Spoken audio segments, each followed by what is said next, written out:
So we ask you to sit tight, get your refreshments at the back, go ahead and mingle with our exhibit booths and the other participants here, but we will begin in 5 minutes.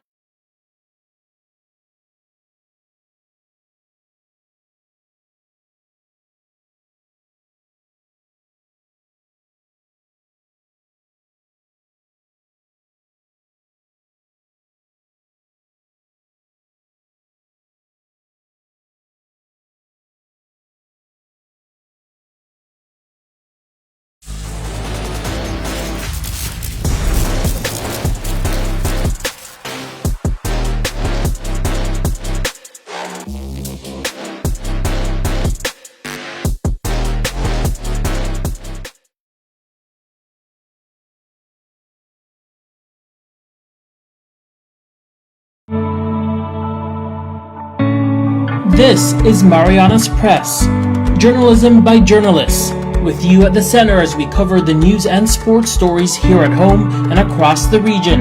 Fact-driven, multimedia, truthful coverage. What is your vision? Where are the limitations? Where are the boundaries? Online at marianaspress.com, on Facebook, Instagram, YouTube, and WhatsApp as it happens. I'm out of here. I'm sorry, I'm out. I don't want to tolerate this thing anymore. This is too much. We ask the hard questions. Some say, our economy it's an instant gratification to us. We practice responsible journalism, taking local coverage to new heights, powered by you. This is Mariana's Press, where every voice finds its story.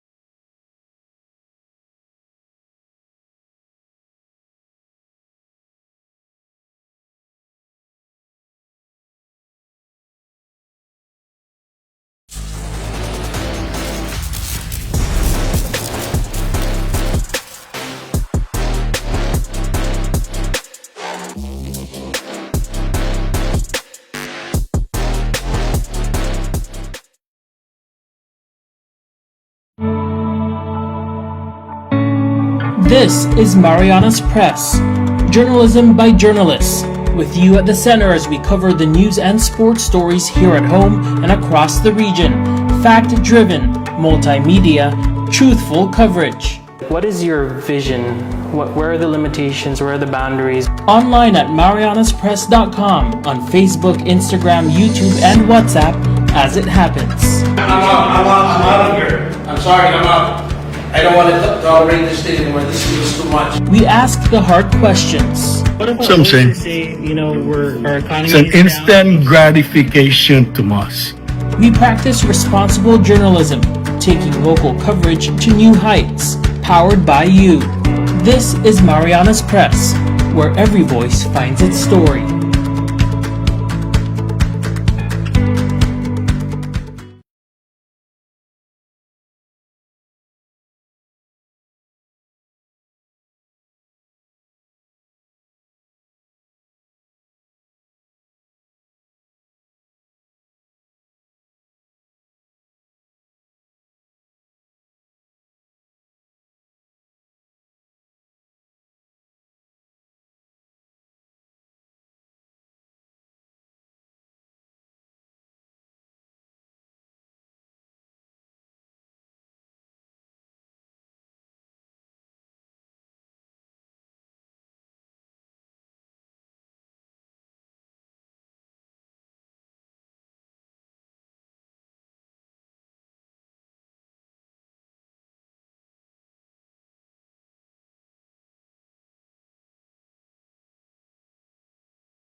Welcome to the 2025 UCEDD Summit. My name is Tiavato Omata, and I will be one of your MCs for this day's conference.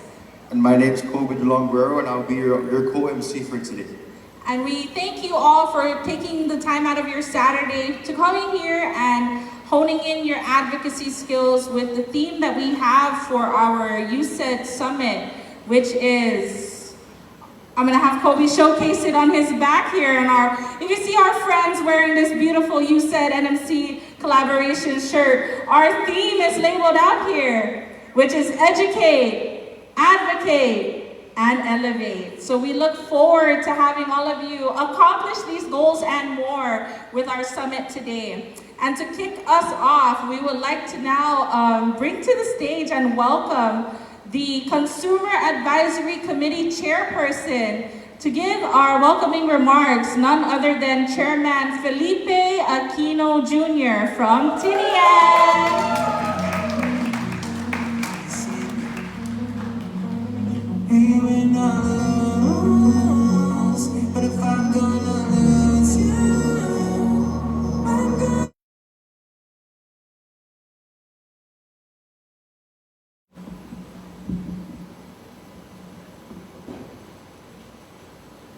Good morning.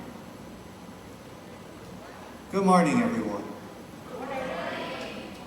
And welcome to the 2025 UCEDD Summit. It is such an honor here today with all of you, our partners, advocates, educators, service providers, self-advocates, families, and allies. Today we gather under a powerful theme: educate, advocate, and elevate. These three words are not just a slogan, they are a call to action, a roadmap, and a shared commitment. We begin by recognizing the incredible journey we've made together as a community. The work of UCEDD, our University Center for Excellence in Developmental Disability, is rooted in understanding, empowerment, and the unwavering belief that people with disabilities deserve every opportunity to thrive, contribute, and lead. Educate, because knowledge is the foundation of change. It is through training, awareness, and learning that we break barriers and dismantle stigma. Advocate, because our voices matter. Advocacy is how we shift policies, amplify unheard stories, and fight for justice. Elevate, because we rise together. When we empower individuals with disabilities and lift up families, we all grow stronger. This summit is more than just a meeting. It is a celebration of the power of collaboration. It is a reminder that we are not alone in this work. It takes partnerships across agencies, across sectors, and across islands to make real lasting change. Each of you brings a vital piece to this puzzle, and your presence today reaffirms our shared purpose. We are here to share knowledge, to strengthen our connections, and recommit ourselves to the promise of communities where all people with or without disabilities have the right to belong, to be valued, and to lead full lives. Thank you for being here. Thank you for your patience, your perseverance, and your passion. Together, let's continue to educate with compassion, advocate with courage, and elevate with unity. To share how collaboration in the CNMI is done, please enjoy this video.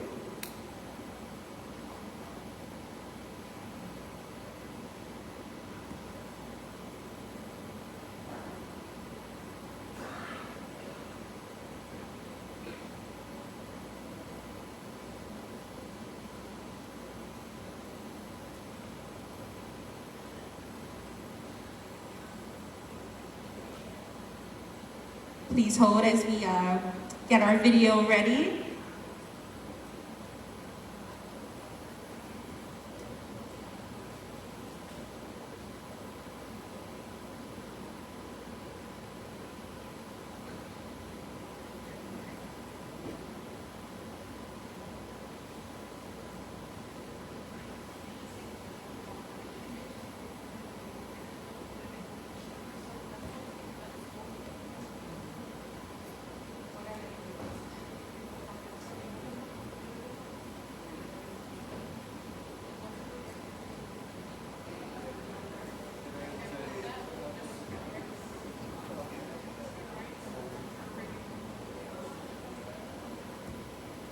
As we prepare our video, we just want to remind everyone that we are live streaming right now our summit with Mariana's Press.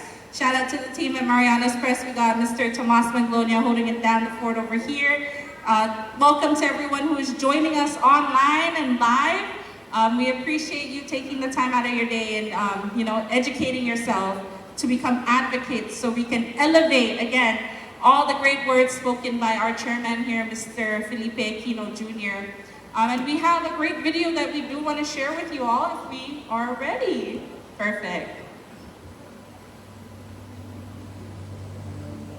Voices of the CNMI aims to empower individuals with disabilities to unite, advocate, and become a productive citizen of the CNMI. Here at the CNMI Council on Developmental Disabilities, we continue to work hard to amplify the voice of individuals with developmental disabilities and their families, because the decisions we make here in the CNMI have a significant impact on their lives.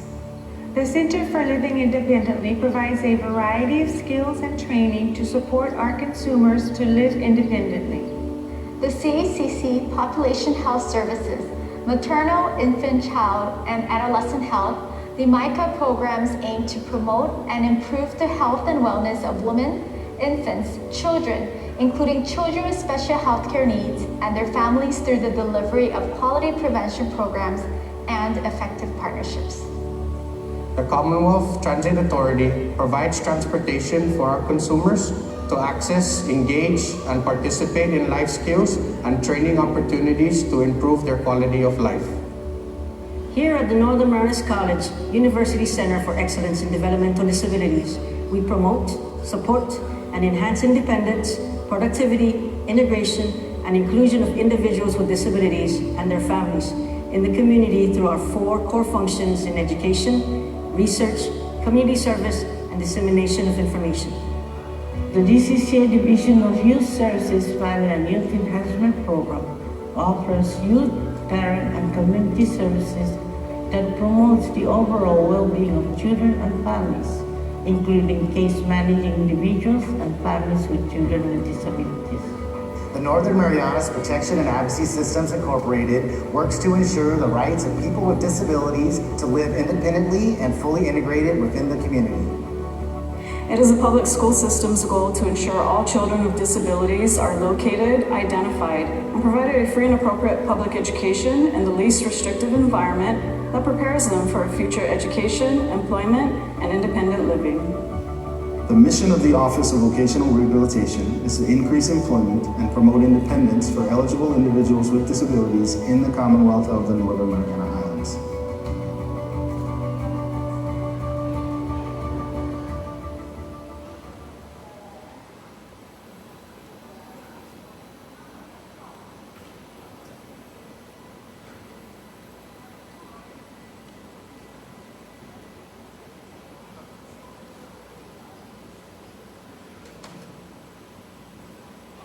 Let the 2025 UCEDD Summit begin. All right, can we give our chairman a big round of applause for that welcoming remarks?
Kristen Bamba Rosario from Guahan is a bilingual interpreter, advocate, and ASL interpreter for the last 20 years, serving individuals who are deaf, deaf-blind, and hard of hearing, needing communication access for educational, medical, legal, and community settings.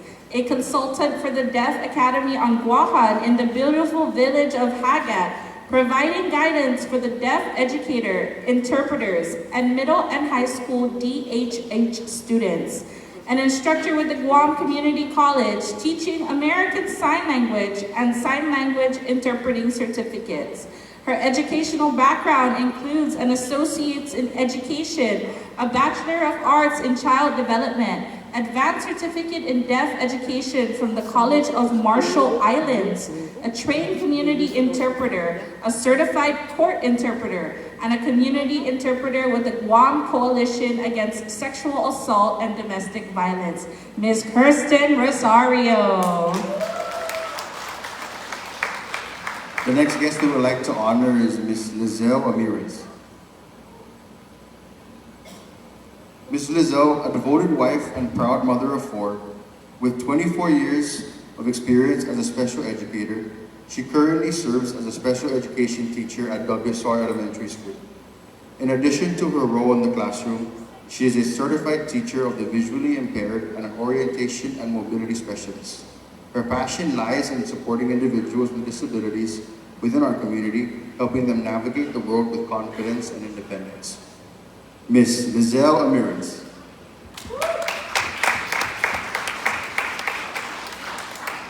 And we also have Ms. Monica Diaz. Ms. Monica Hoscheneider Diaz is a self-advocate for people with disabilities based on the island of Tinian. A devoted mother and community leader, she's been featured in the 4-H LHI programming, where she shared her lived experience navigating daily life with a disability and championed many self-advocacy and accessible community efforts in Tinian. In 2021, Monica was honored as Tinian's Self-Advocate of the Year by the CNMI Council on Developmental Disabilities, recognizing her dedication in raising awareness and promoting inclusion in both education and public spaces and services. Through her voice and advocacy, Monica highlights the importance of inclusion, empowerment, and community awareness, transforming her own story into a source of inspiration and change for others with disabilities in the CNMI, most especially where her heart belongs in Tinian. Everyone, Miss Monica Diaz.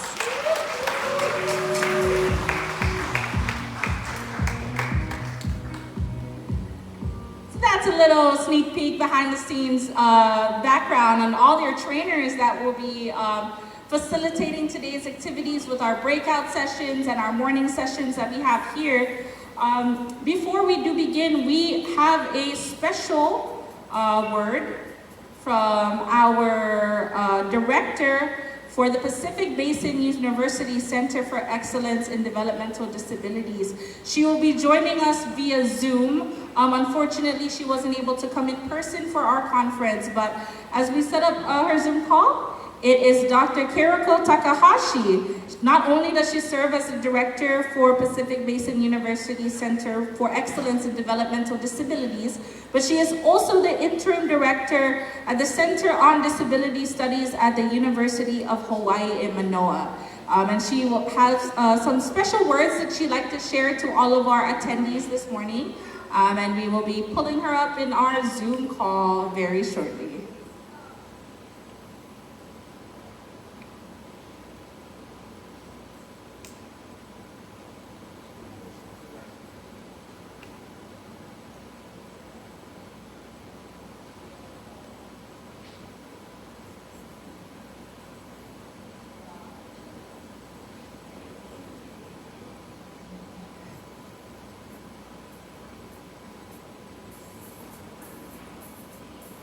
We set her up, just a few housekeeping reminders. Refreshments are at the back. Restrooms are located in the back hand, right side, facing the right side of the room. If you would like to send your children over to some free childcare services, DYS is hosting childcare services at the Oasis Lounge, where the kids can go and have some fun. DYS has some awesome activities planned for everyone. Throughout our breaks and throughout lunch, we will also be having our exhibit booths available. They're on the left and right side of the space that we're in, so feel free to check out our partners who are here and the services that they offer to the community. Additionally, we welcome all of our guests that flew in, that are here joining us. Again, it's a Saturday, so we really do appreciate you taking the time out of your weekend coming to join us for our summit. We have a lot in store for you today. After this few messages from our director, Dr. Kiriko, we will also have some messages from Eileen Babauta, the UCEDD director, and kind of the behind the scenes and all of this. She's really taken a driving seat role, but is working from behind the scenes really, really effectively. We also have some presentations from our partner agencies. They'll be talking about their programs and services that they offer for the community, about 10 to 15-minute presentations, and feel free to ask questions. At any time you want to know a little bit more or need some clarification, please don't be afraid to ask us any questions. Kobe and I didn't even introduce where we're from, but if you guys aren't aware already, we work at the Northern Marianas Protection and Advocacy Systems Incorporated, better known as NMPOSSE. We forget to mention that because everything already feels like a community here, and we feel like everyone kind of knows. But in case you missed it, yes, we are from NMPOSSE. Our booth is over there if you want to check us out. Short plug, but all the other booths are available as well. We're just checking in. How's Miss Kirikashi? Ready to go? Awesome. Hi everybody, can you hear me? Can you hear? A little bit? No. Can we try again? Can you hear? Yes, we can hear you. Welcome. Great. Happy Tiro. Aloha. My name is Kiriko Takahashi, and I'm the director of Pacific Basin University Center for Excellence. And thank you for having me. And I've been hearing and listening to the wonderful MC that is taking place. I just want to make sure that you can hear me okay though. Can you just wave the MCs? Okay, great. Hi everybody. I see everybody. I am so sad that I cannot be there today, and I wish I were there with you, but my spirit, my well wishes, everything is with you today. I wanted to just send a short message to congratulate all the members of the DD Network, Developmental Disability Network. And especially, I want to recognize that incredible progress that Commonwealth of Northern Mariana Islands University Center for Excellence in Developmental Disabilities, led by Ms. Eileen Babauta, has made in advancing disability services, supports, and inclusive opportunities for individuals with developmental disabilities and their families here in Commonwealth.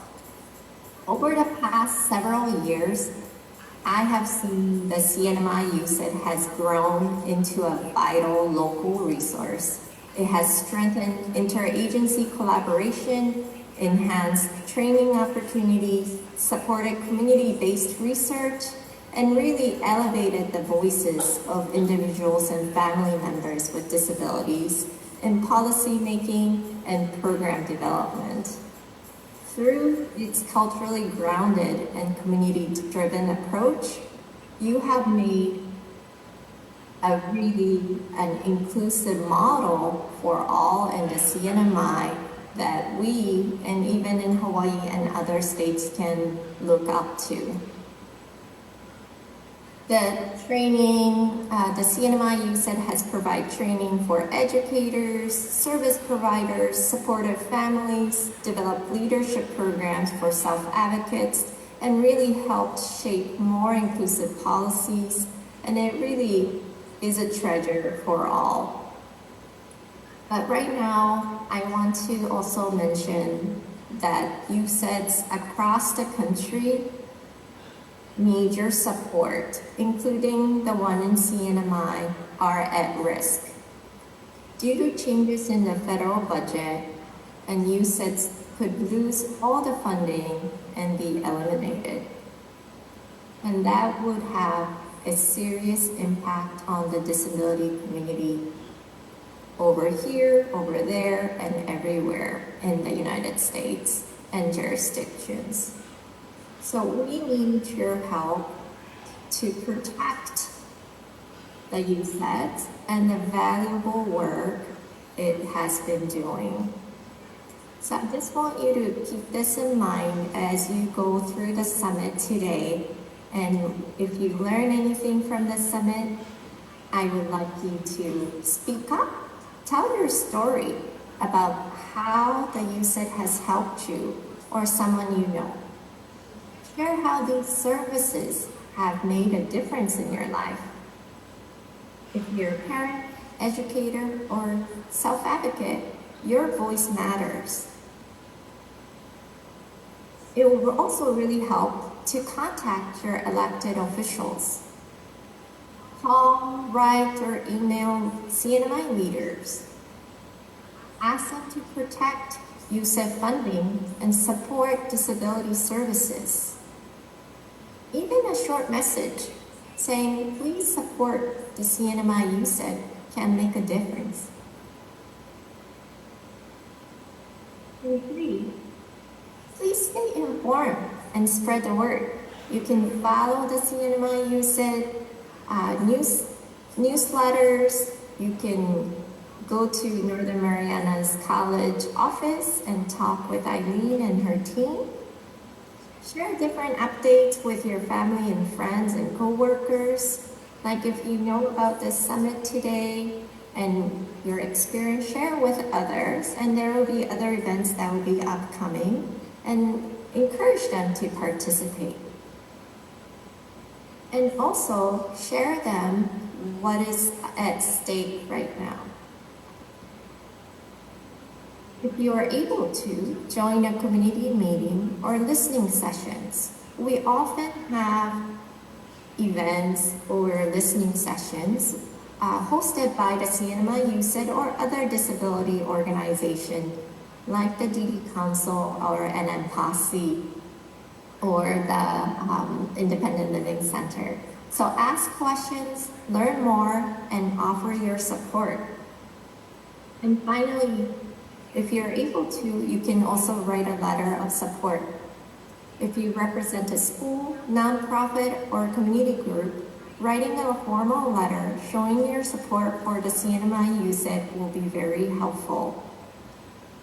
These letters can be shared with policymakers locally as well as also in Hawaii, because we also support your work in the CNMI.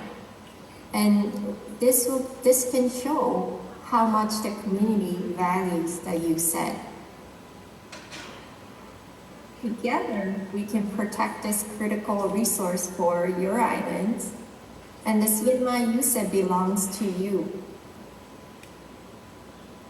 and for your community, right? I really want you to think about this throughout this time together, and any stories, any support you can show can ensure that UCEDD can continue to serve future generations. So thank you for having me, and I wish you a wonderful day today. Mahalo. Thank you, Dr. Kuriko Takahashi, for your wonderful words and inspirational call to action to our theme today: educate, advocate, and elevate. Up next, we have our UCEDD Legacy and Accomplishments presented by Director Eileen Babauta. Can we give her a round of applause, please?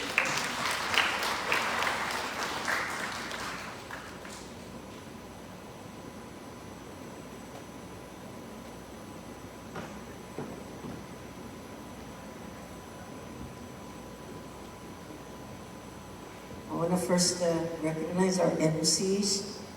They are such a dynamic duo.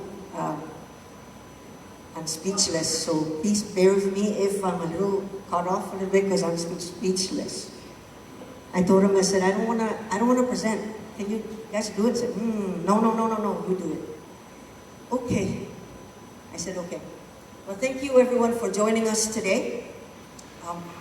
What I want to do right now is just kind of share with you the work that we have done throughout this year, this fiscal year, and to highlight every life that we've touched so far. So we look forward to touching more lives, creating impacts and more benefits for our people with disabilities here in the CNMI and in the Pacific. Okay, but before I begin, I'd like to go ahead and, can we also give a shout out to our Marianas Press and our IT team who is here that's doing the live streaming, and yeah, Mr. Thomas Manglonia and Ms. Lay are really leading us into the in the internet so that everybody can enjoy what we have prepared for you today. So thank you again, team. Really appreciate it. Before I get into sharing what the UCEDD is and the work that we do with each and every partner that we have here, I have to also just kind of introduce my team. We're the Trinamic Duos. There's the Dynamic Duo, Trinamic. And that is Ms. Joy Maritita, who's our Administrative Manager. You have to stand up, they cannot see you. Everybody knows me. And then Ms. Kiana Regis, who is my other Administrative Manager. And you may be wondering why I have two Administrative Managers. So I can share just a little bit. Ms. Joy is the UCEDD Administrative Manager. Now, Ms. Kiana is my newest employee that is actually our Administrative Manager for the CNMI Technology Partners Increasing Employment Through Coordinated Services, which is also known as CNMI Tech Pieces. Now, this grant is supposed to elevate workforce development, help our people with disabilities gain competitive integrative employment through our partnership with the Office of Vocational Rehabilitation, the Council on Developmental Disabilities, the Center for Living Independently, San Diego State University, I'm missing one, and the Northern Marianas Technical Institute. So thank you guys for joining me. So to talk a little bit about the UCEDD, I've always told myself when I started working that the UCEDD will become the bridge between the college and the community. And so far, I believe with all of you in here that we've actually created that bridge. So the UCEDD is supposed to be able to provide trainings and programs in our 4 core functions, which is the first one is interdisciplinary pre-service training, community service, research, and the dissemination of information. And I'd like for all of you right now to take a look at all the walls. This is our way of disseminating information through getting our partners here today. We all work hand in hand, and as if you have noticed our video on the Disability Network Partners, that's how the work gets done. Stronger together. Over the years, the UCEDD has focused on building capacity for local services, providing training for professionals, and advocating for better policies and practices. Through our community engagements, the center engaged with our local communities, our disability partners, to be able to develop culturally appropriate programs and services for all of you. The expansion of our activities over time, we included education. Sorry, I can't say that word. So, education. And accommodations, transition services, and workforce development for people with developmental disabilities in the CNMI and the Pacific.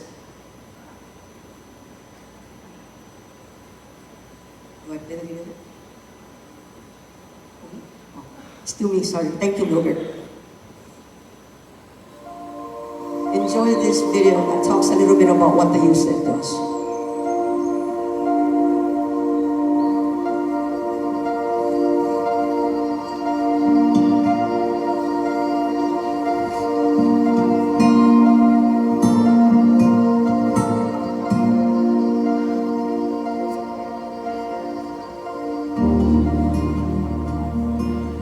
Welcome to the University Center for Excellence in Developmental Disabilities, or UCEDD, here at Northern Marianas College. Building capacity within the Commonwealth. Hafadai Zentiro. I'm Eileen Alipuzu-Gobata, Director of the CNMI University Center for Excellence in Developmental Disabilities here at the Northern Marianas College. Our UCEDD is a part of a national network dedicated to enhancing the lives of individuals with disabilities and their families.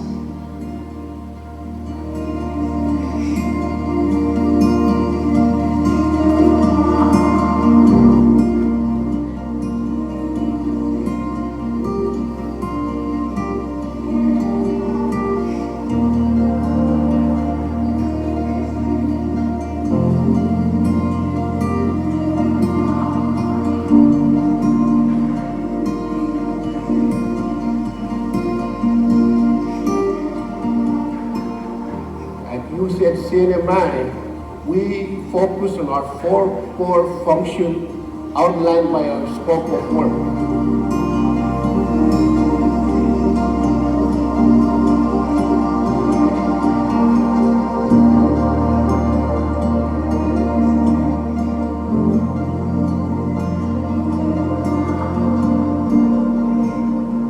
We provide interdisciplinary training to future practitioners and ongoing education to current practitioners to equip them with knowledge and skills. Our commitment extends to the community where we offer vital services and support tailored to meet the needs of individuals with disabilities and their families across the CNMI.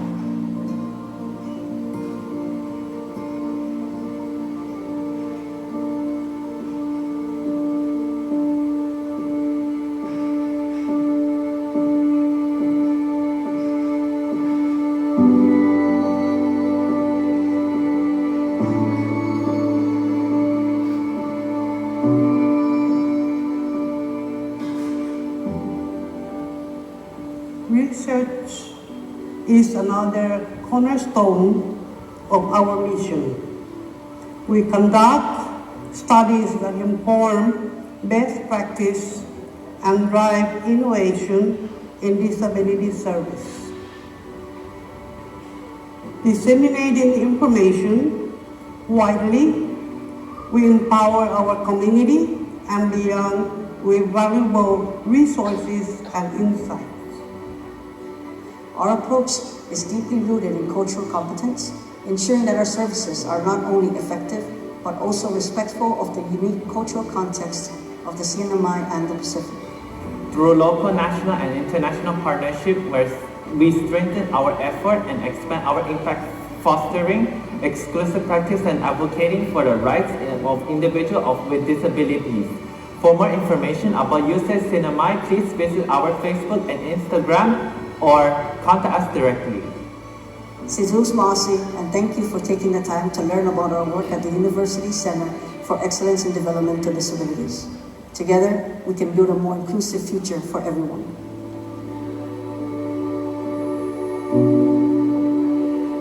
Hey, John.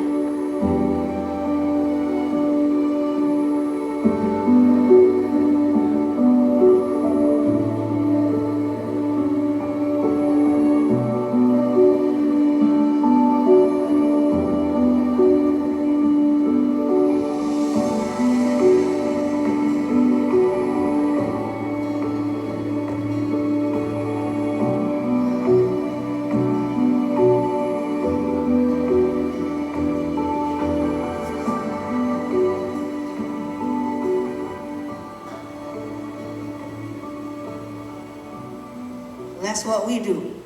So in the next couple of slides, I'll talk a little bit about our 4 core functions and step into each slide and show you the work that we've done in collaboration with our Disability Network partners and our DD Network.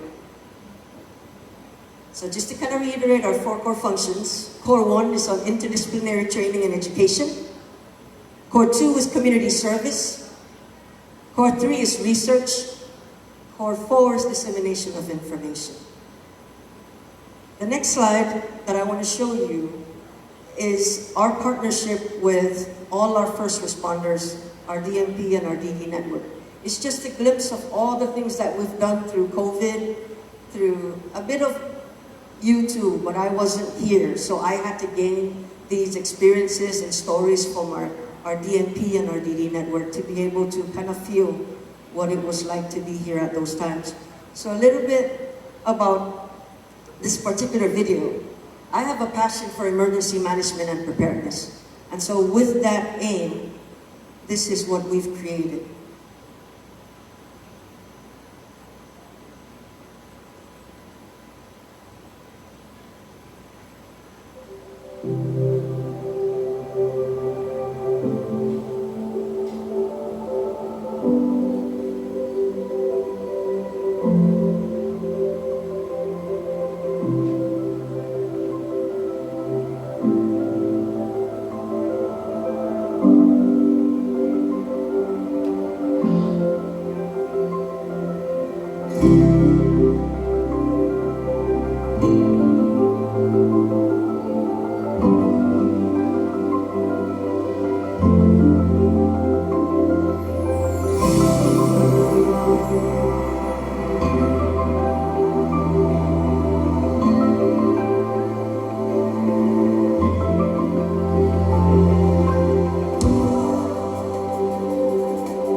Thank you for sitting there and watching that video.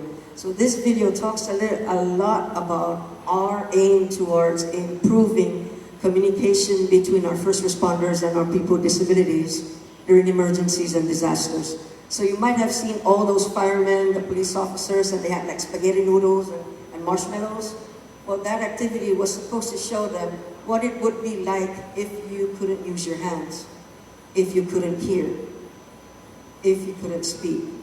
And so we try and have them engage in those lived experiences so they can actually feel, okay, what do I need to do to help a person with a disability during a disaster and emergency? And with that, I want to also give a shout out to our partners at the National Disaster Preparedness Training Center in Hawaii, Mr. Landon Eilert from the National Weather Services on Guam. We've been in partnership for quite a long time. So Mr. Landon Eilert has been with me along the way. He has provided trainings in tsunami awareness and tsunami awareness, cyclone awareness. And this is all to be able to assist our first responders in being able to provide more disability inclusion with their responses through disasters. In Core 1, we also provide student employment training, access and accommodations. So what we do here is to be able to also teach our student employees at the Northern Marianas College on how to better provide services, whether it be mentoring, tutoring, we give them the skills to create that environment that helps them learn, helps them thrive. And this is one training that we just had about, I think about a year ago. And so every year we try to provide this as much as we can upon the availability of funding. But it's one of our aims to continue to be able to help our students with disabilities who are taking courses at the Northern Runners College. We also have our National Science Foundation. This is a group of students who work together in learning more about the STEM fields of study. And so we just got a couple of photos of one of our meetings. So we meet weekly to talk about how can we improve their learning environment at the Northern Runners College.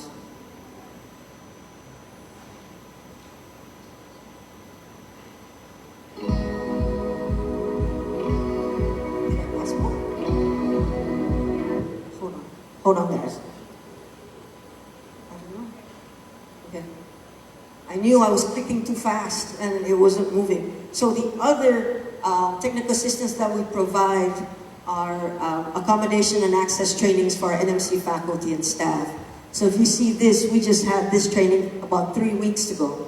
And it's the same aim, is to be able to provide these tools and resources to help our students with disabilities thrive in the classroom. And so if you see on the bottom, we're actually very proud about this. We lined up we created a sensory room where they can go in and just find time to relax, de-stress. And we have a lot of squidgy bowls. We also have our Zen boxes, and we got some donations from DYS and Media Council. So this is a priority over at the Northern Runners College, is to continue this training for our faculty and staff so that we can create that learning environment at the Northern Runners College. Is that the next slide? Oh, okay. Now,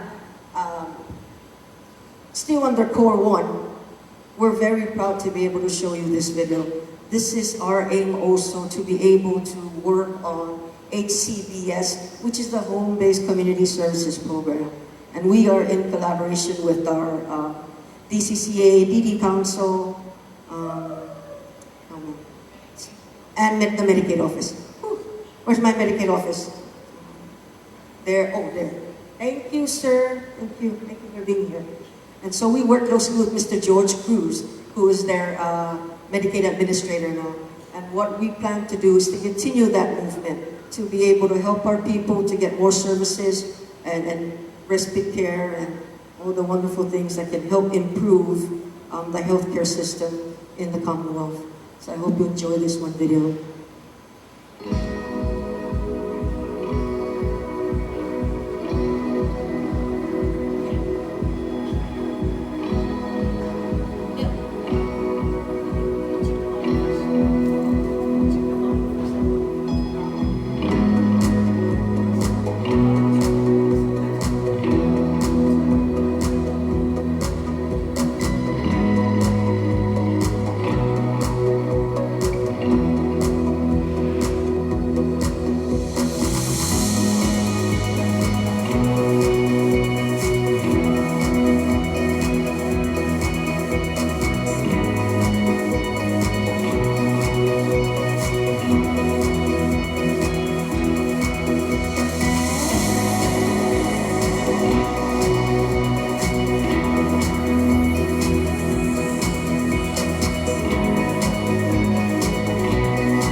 So the overall goal for the series of trainings that we provide to the healthcare system is to enhance the communication and engagements with people with developmental disabilities that are receiving the care from our healthcare system. These trainings are just one of the very few that we plan to have in the near future. And this is to help enhance the lives of people with developmental disabilities in the CNMI.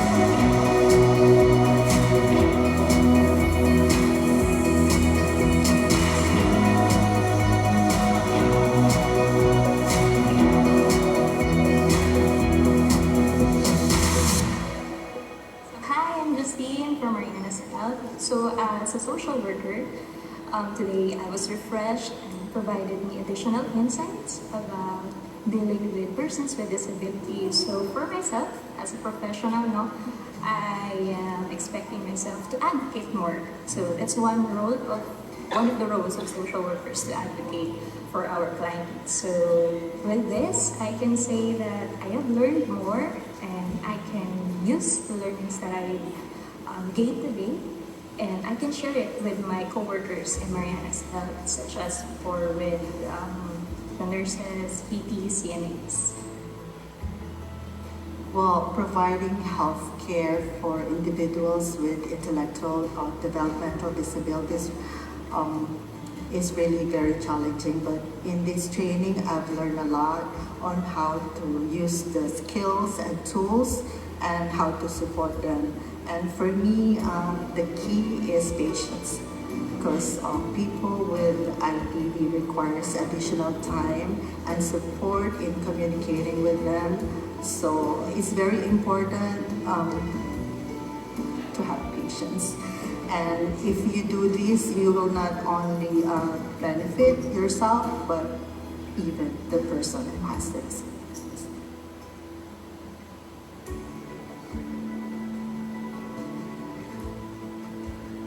I feel that today's training is a great opportunity for my colleagues and I in the healthcare system to enhance our communication skills, and it will also improve patient care.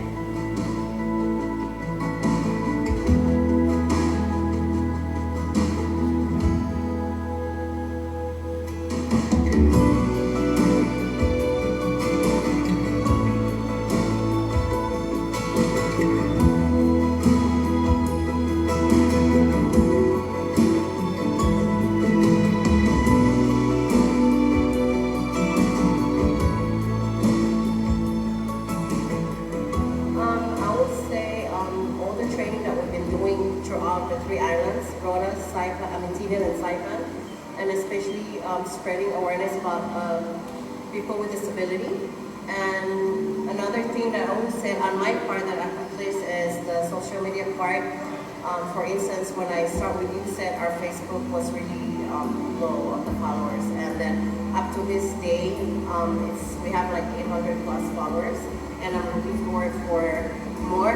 As long as we have training, I'm going to keep recruiting and asking friends and family and also out of the community to follow our page. Building capacity in the CNMI.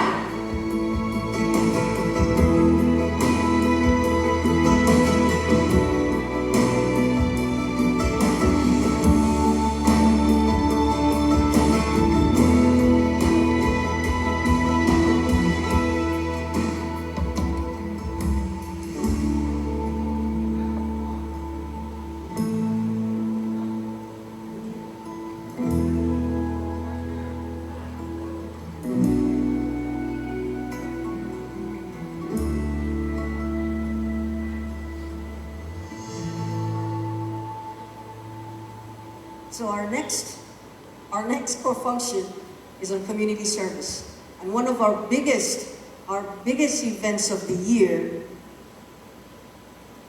is our Developmental Disabilities Awareness Month. So we just had that in March. So up here we have our self-advocates reading out the proclamation.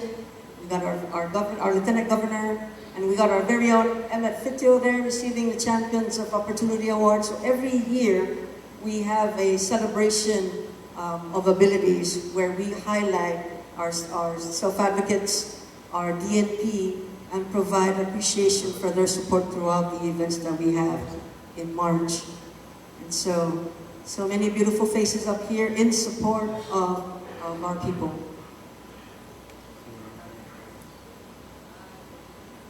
I think I passed one again. Oh.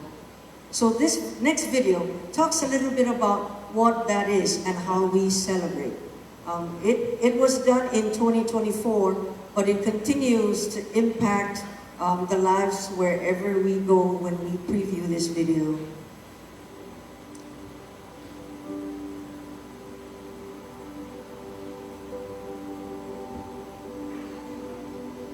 Thanks to the CNMI Developmental Disability Councils and the Disability Network partners, we're not just learning, we're also making a difference. Big thanks to DD Council for their unwavering support. Thanks to DD Council and UCEDD training, along with the unwavering support from Disability Network partners, our voices are stronger together. We're creating a future where everyone can do well. Thanks for guiding us along the way. The DD Council and Disability Network partners aren't just friends, they're champions of including everyone. Thanks to their strong support, I'm here today as proof of what advocacy can do. Together, we're changing the story. Viva Voices of the CNMI. In the canvas of education, the Circles program isn't just a tool, it's a masterpiece strategy. With unwavering dedication, we empower tomorrow's leaders, ensuring no one is left behind. Let's forge ahead together towards equity and access. From speaking up to doing something, from leading to creating new ideas, the DD Council and Disability Network partners don't just teach skills, they inspire belief. Today, as a programmer, I'm living proof. Dreams can come true for anyone. On behalf of the University Center of Excellence for Developmental Disabilities and the Developmental Disabilities Network, join us in making our CNMI a place where everyone can thrive and succeed.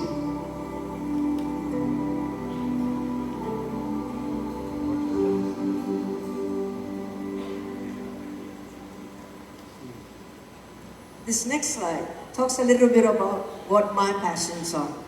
Some of the things that I've gained to think about a lot upon coming home is what are people going to do when they graduate out of high school? Should they go to college? Let me backtrack, not should. Do they want to go to college? Do they want to go to NM Tech? Do they want to find a job? So the aim here is to help improve the transition system within the Commonwealth, to be able to provide those pathways for them to decide what they truly want to do. So this is one of the highlights of our Family Transition Symposium that we do every year to be able to bring our partners together to talk a little bit about the programs they do and how they can help and support them to move beyond transitions.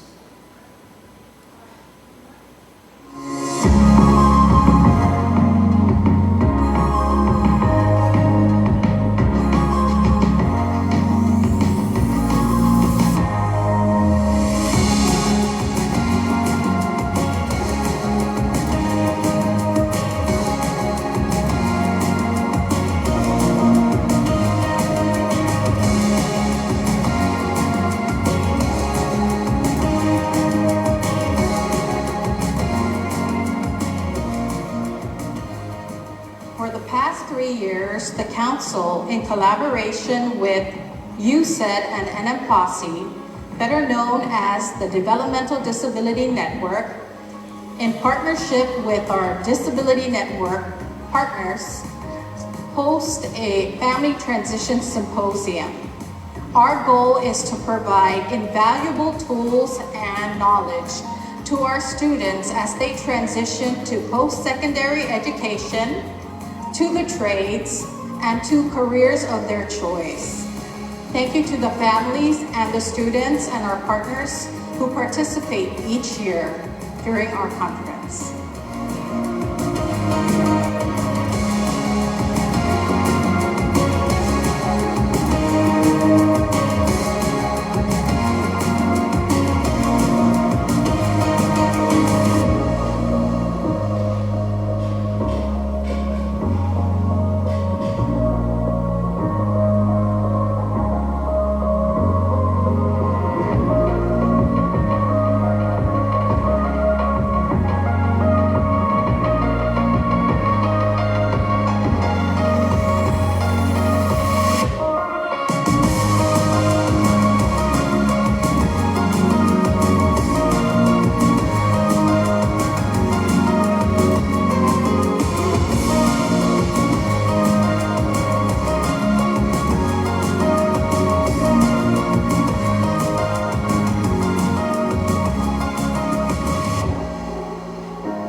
programs available to them once they graduate from high school, whether it be here on Saipan or in the CNMI, going to college or getting work study through the Intech, but also giving them information and options to attend school off-island, like in Hawaii or the mainland, where they offer accessible campuses and programs.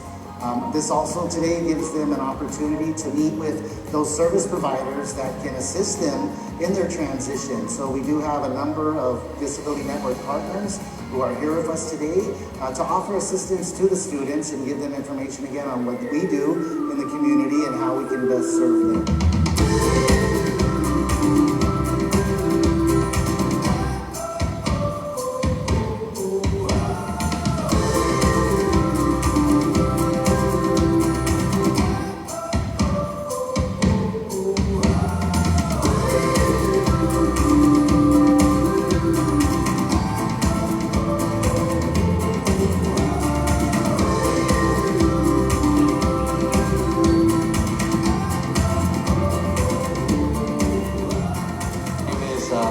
And I am from Saipan Southern High School.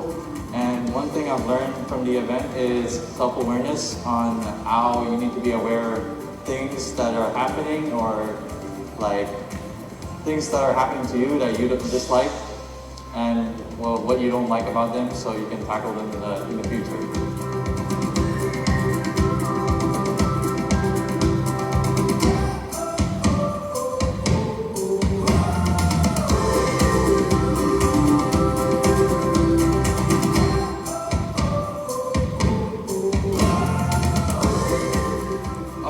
The one thing we came to this presentation for, because we want to experience how life is in college, and we want to like learn more about college before we like experience it in real life. And we want to learn more things. We want to learn like more things outside of school, and like what is the opportunities from outside school before we experience it.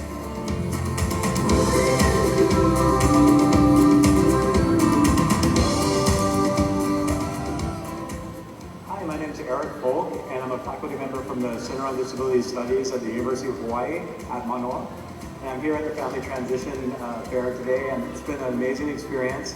We've been able to share lots of information about self-determination, inclusive college opportunities, and all the agencies are here too. They're sharing their services and the supports that are available to families with children with disabilities. It's a great event, really well planned. NMC, the UCEDD did a really good job getting everyone together, and I'm just really excited to be a part of it because I can see all the great things that are happening here in the CNMI to help people with disabilities. Thanks.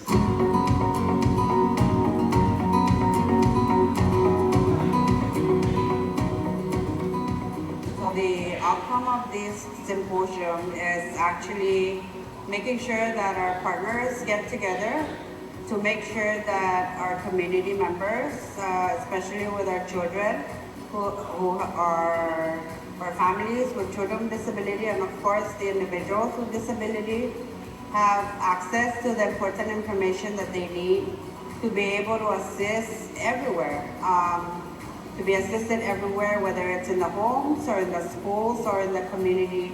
So our partners getting together and making sure that not only do we provide awareness on the access to services, but making sure that those services best meet the interests of the people that we are serving.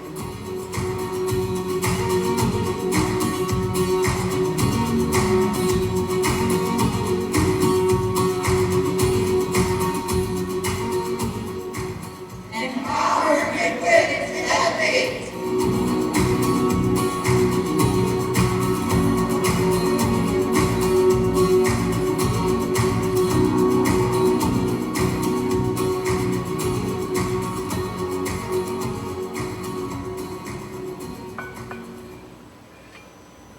So core 3 of the UCEDD core function is on research.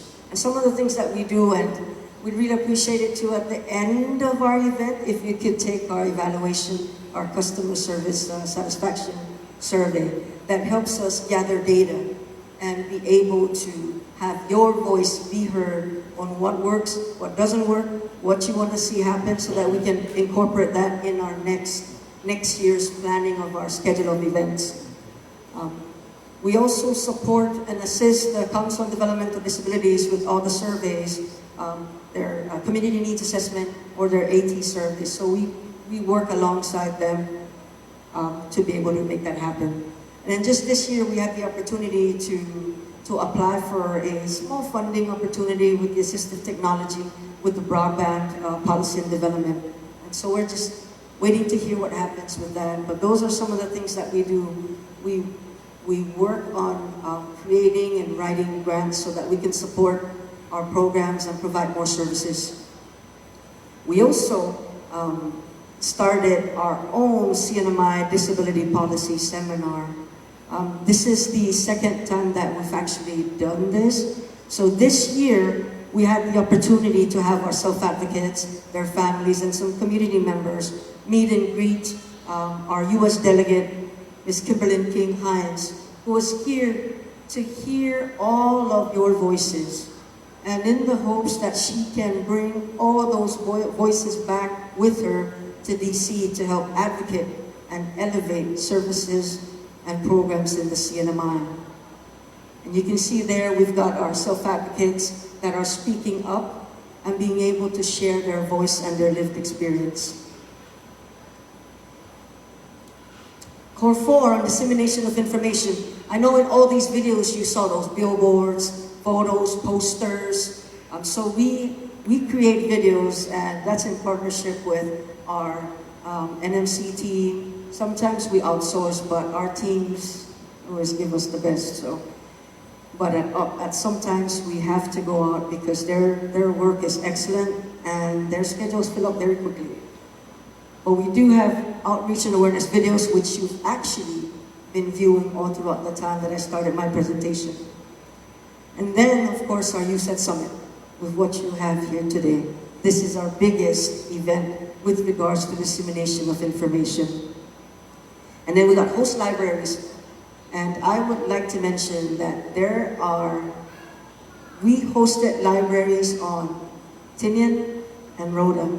There's 2 on Saipan, and what this is we provide books and resources for those interested in disability studies or just learning about the various disabilities. Let me change that. The various abilities that we have in the CNMI. And so please visit our areas. We have one at Jotun Kizu Library. You won't miss it. You walk in, you see UCEDD Resource Center. And that's where all these wonderful resources are at. It's also in the, help me out. What's the library name on Rhoda? Antonio Atale Public Library. And then the Tinian Public Library. So all these resources are there. Please go check them out. We've got brochures, not only the UCEDDs, but everybody's brochures is included in this room. We've got a lot of video projects, and here's one translation project that we're continuously working on to help improve engagement and communication with people with developmental disabilities. It's only in English for now. But after today, I'm going to get everybody's feedback so you can help me translate into Tagalog, Chinese, Korean, Mandarin, all the languages that we speak here in the CNMI.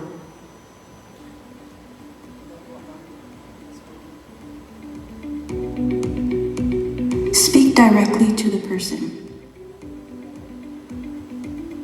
When interacting with people with disabilities, it is important that you speak directly to the person and do your best to make eye contact. Whenever possible, sit down and be at eye level. When reading, point and give prompts as much as needed. Offer to shake hands. When you meet an individual with disabilities, avoid talking to family and other people beside them. Rather, offer to shake their companion's hand as well as theirs. Show love and compassion by making them feel important. Identify yourself when speaking to an individual who is visually impaired or blind.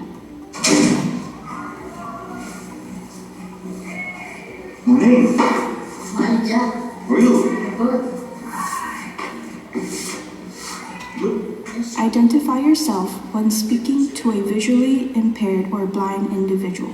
Don't just sit down. Be courteous and respectful of their space. My name is Zachary Peter. I am a dark individual with a medium build. Today I'm wearing a gray shirt with black pants and I'm here to help you today.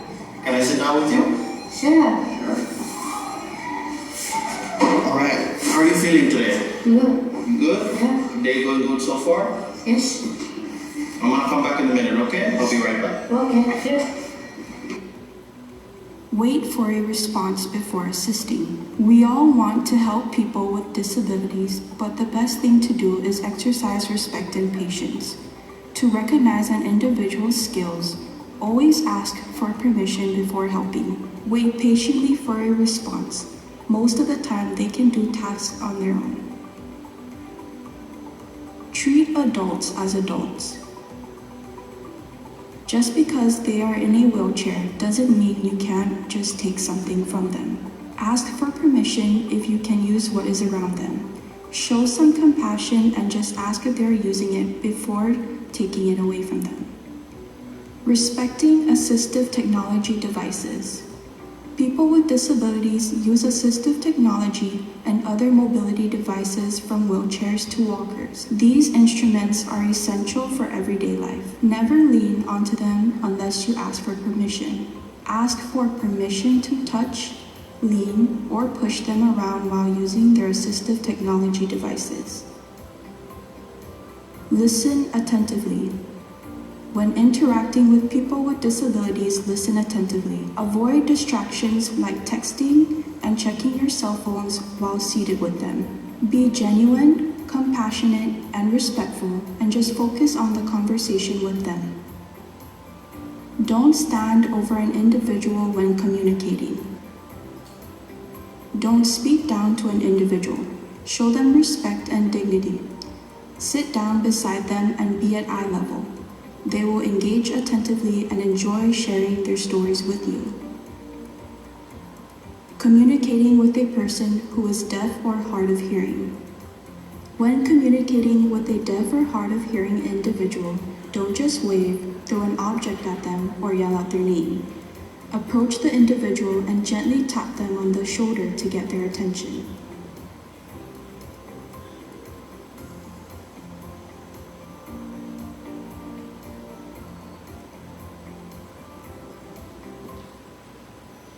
That's all for me. Thank you so much for being here, and I hope you enjoy the whole day. I appreciate you all. Thank you. Thank you so much, Ms. Eileen. What a great comprehensive presentation, and we love the inclusiveness of having videos and whatnot discuss your program. So thank you again. For right now, we are going to go on a short 15-minute break before we get into our. We have a small recognition and awards ceremony before we start with our partners who will be conducting presentations. So please take this time to visit our exhibit booths. Our partners look ready to have you guys visit them. Use the restroom if you need to. There's some refreshments at the back, and we will see everyone again in 15 minutes. Thank you.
refreshments was refreshing and all good. But we're gonna get back to our seats. We're gonna slowly come back to our program, and we're gonna continue on with our agenda. Just a shout out to CLI and their consumers. CLI, what's up? Really making their presence known, and they were going around visiting our booth, so shout out to the team at CLI. Thank you guys for being here. All right, so moving on to the next part of our agenda, we have an awards and appreciation ceremony that we would like to administer on behalf of UCEDD. So at this moment, we would like to call on Director Eileen Babauta to the stage, Chairman Felipe Aquino Jr., Chairwoman Connie Uzoa, and Director Pam Sablon to please come to the stage for the awarding and presentation. Let's give them a hand.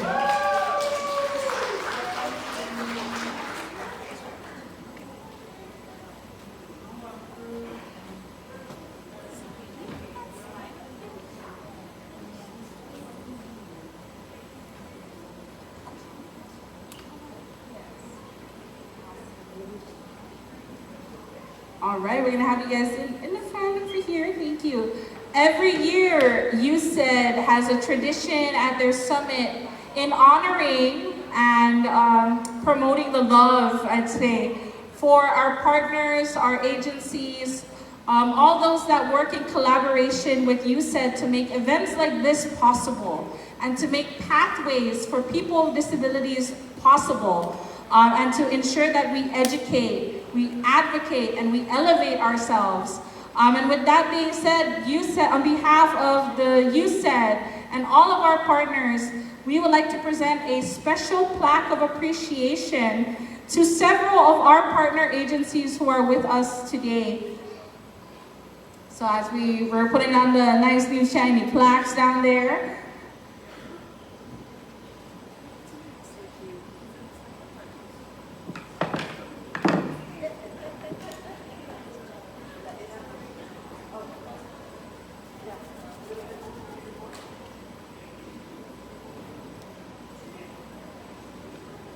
all right, up first we have the Northern Marianas College. And we have a representative from NMC come and receive the award. Any representative from NMC? I don't know if Eileen can receive on behalf. Eileen will receive on behalf of NMC. Thank you, NMC.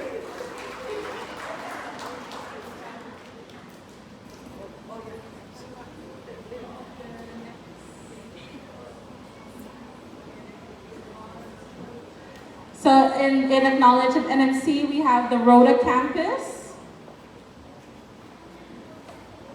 We have NMC Crees. Oh, we're just going through it. NMC Crees. Up next, NM Posse. Woo! Shameless plug. To receive for NM Posse, we'll call on our programs coordinator, Cleo Nenning, to please come and receive. Thank you, Cleo, for holding our booth down over there while Kobe and I MC.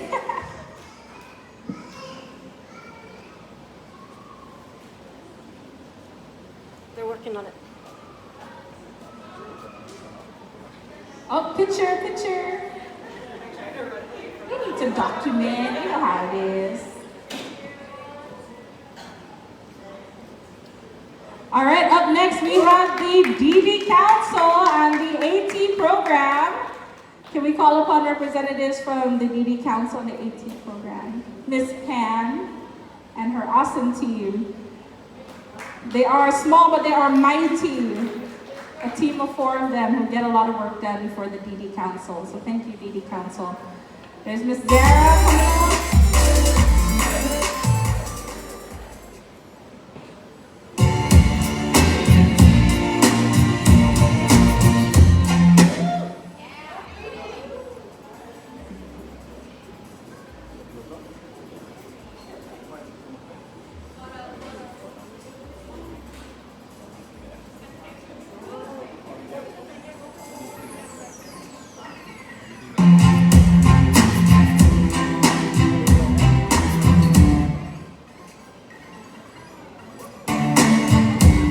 Thank you to our ladies at Beauty Council.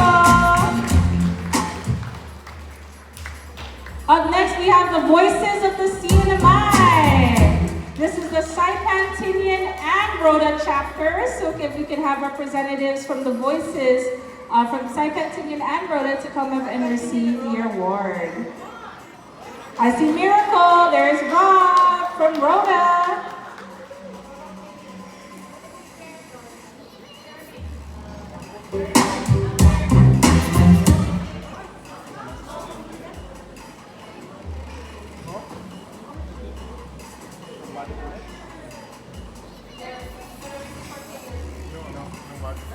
Oh, Cherry May receiving on behalf of Tinian.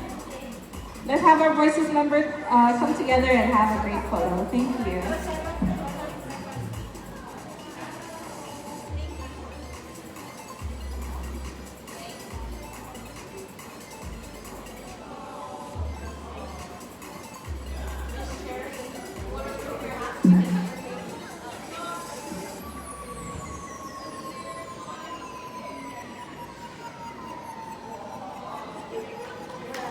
Thank you, voices. Up next, we have the Center for Living Independently, CLI. If we could have a representative from CLI come and receive the award.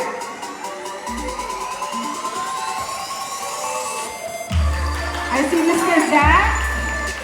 Thank you, Mr. Zach.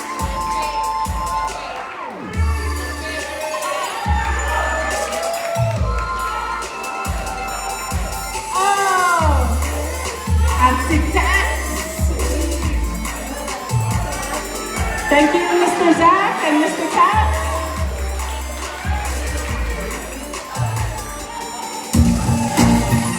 And Miss Curie and Miss Tiana. The whole team's here. Woo!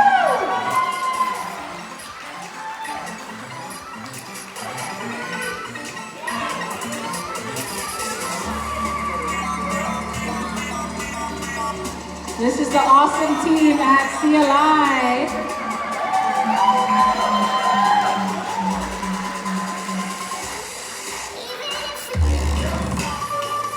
One more hand for CLI.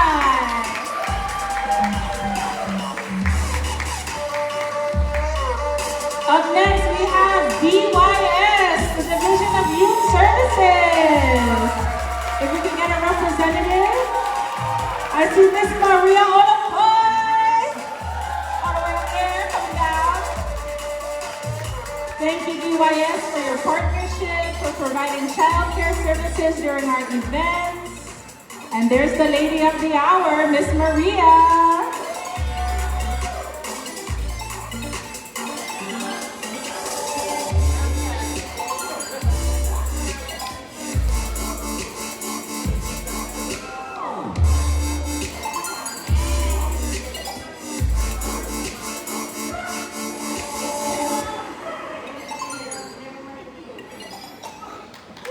Right on, thank you, Miss Maria. Up next, we got the CNMI public school system. Anybody from PSS to represent? Anybody from PSS? All right, we can just give them a round of applause.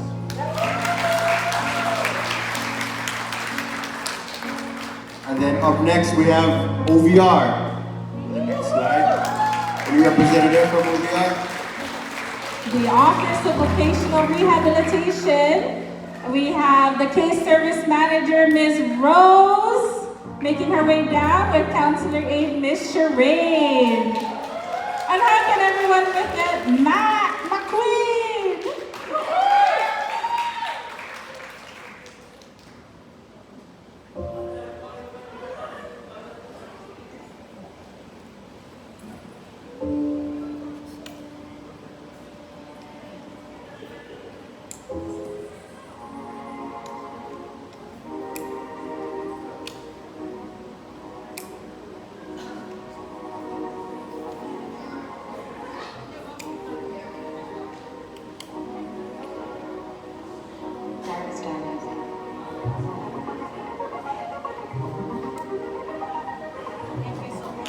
One more hand for OVR.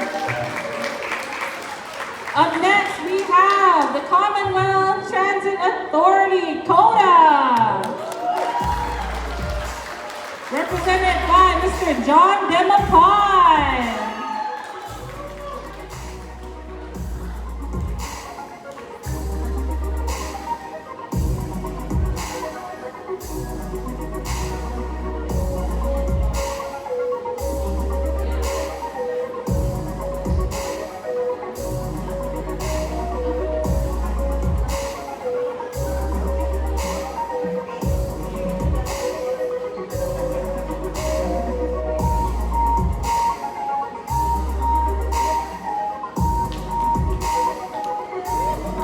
Alright, round of applause for Mr. John and CODA. Up next, we have Department of Homeland Security Emergency Management. Any representatives in the crowd to come receive this award? Everybody just give them a round of applause. Thank you.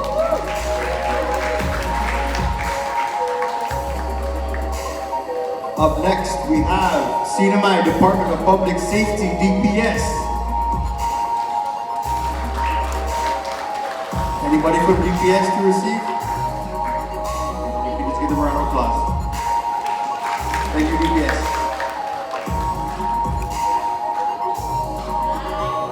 Up next, we have CNMI, Department of Corrections, DOC.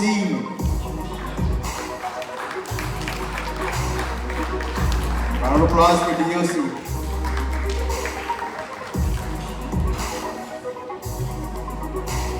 Next, we have CNMI, Department of Fire and Emergency Medical Services, DFEMS.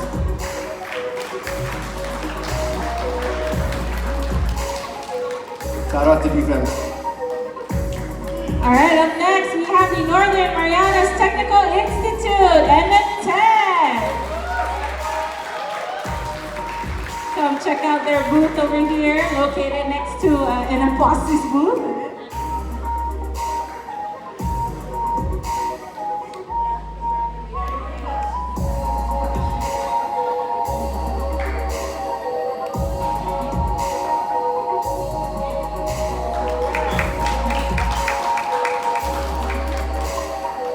Up next, we have the CNMI Department of Labor, the Workforce Investment Agency, calling out Cody Esfota to come and receive, as well as his partner. Don't forget to check out their booth during the exhibit booth time.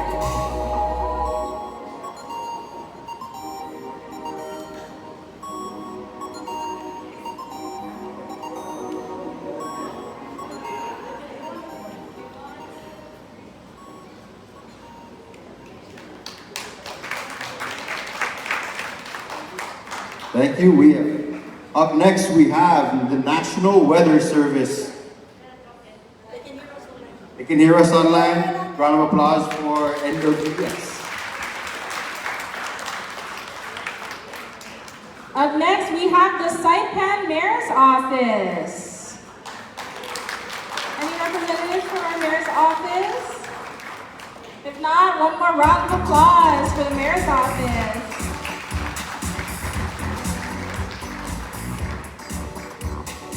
Up next, we have the Rhoda Mayor's Office. Any representatives from the Rhoda Mayor's Office?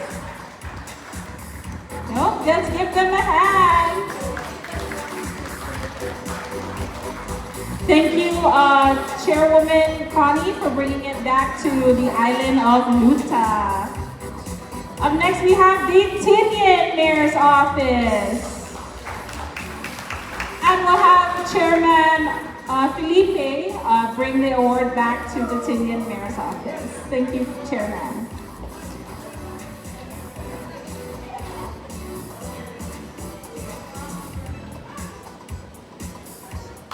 And last but not least, we'd like to honor the University Centers for Excellence in Developmental Disabilities, the Hawaii, CNMI, and American Samoa branches. For those joining us online, this is for you. Thank you guys so much.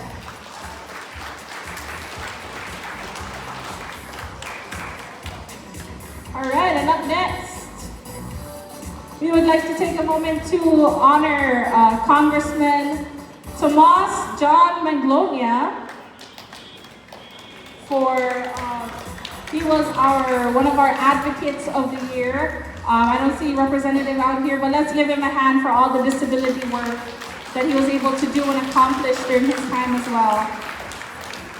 Also recognizing Congressman Edmund Villagomez for his work in the disability community,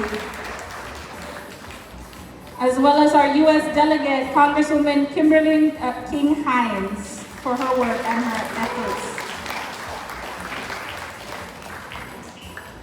Up next, we have to honor Tammy Ever Consulting.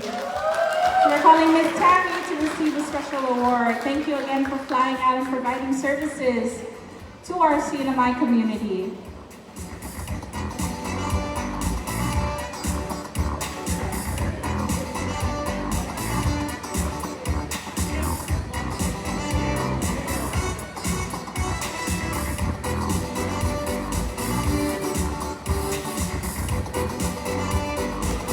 Thank you, Miss Tammy. Up next, we honor Miss Roxanne Yu Bowden. I know you're not here, Miss Roxanne, but shout out to you in the camera.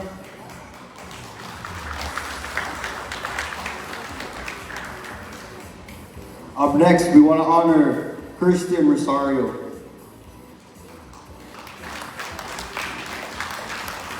Thank you, Miss Kristen. Kristen and Jeannie Hollis. They are from Guahan Sign Language Interpreters. Thank you for providing that service to us again. Up next, we'd like to honor one of our outreach group, the JW Group. Thank you to our JW Group. If we could have a representative come up and receive an award on behalf of the JW.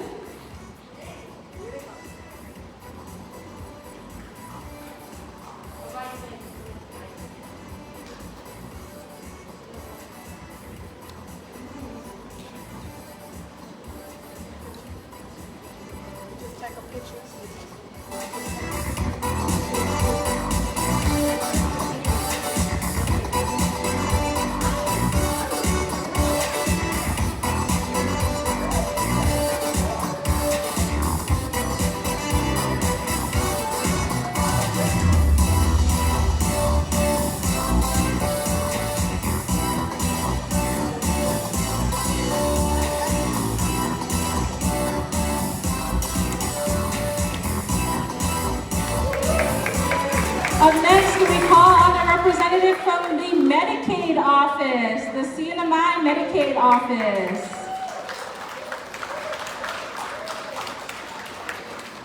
They have a booth here, so trust us, check if your Medicaid's expired. No, you're gonna go check their booth over there. They have applications as well as other information available if you have any questions regarding Medicaid.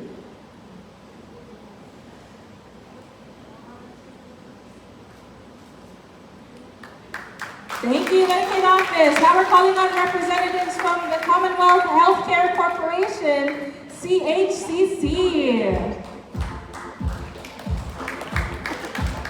Any representatives from CHCC? Well, let's give them a hand. Last but not least, we're calling on our representative from the CNMI Substance Abuse Addiction and Rehabilitation Program, Mr. Jarek Conde. Thank you for joining us and your continued partnership, Mr. Jarek.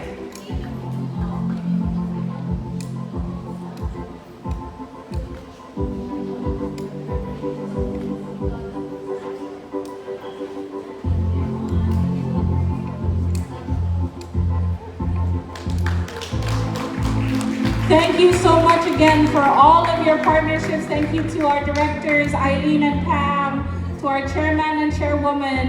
That concludes our appreciation portion. Once again, thank you to all our partners, those that are here today, those of us joining live online. We appreciate your partnership, and because of your partnership, we're able to do the work that we do and serve the people of the CNMI. So thank you once again.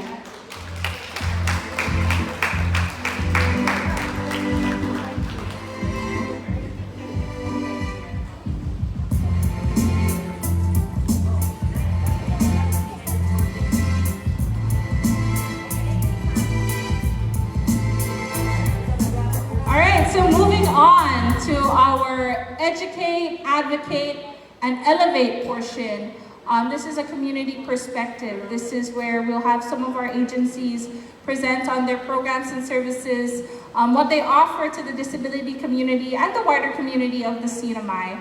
I believe up first could be, oh, it's us. Anna Posse is first. So we'll go ahead and transition into that presentation. But before that, Ms. Eileen would like to show and share one more video for all of us before we dive into the presentations. In the heart of the Pacific lies our home, the Commonwealth of the Northern Mariana Islands, a place of beauty, tradition, and family.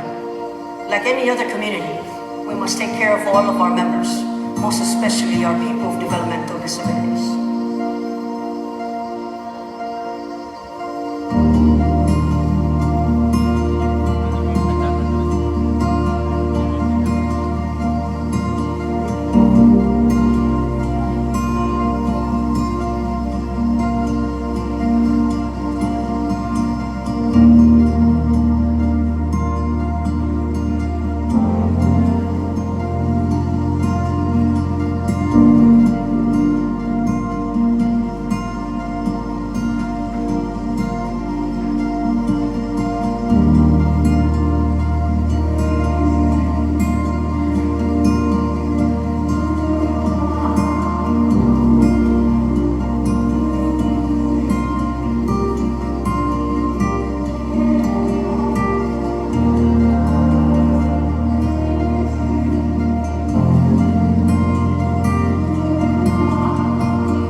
Become more independent and they thrive in the community.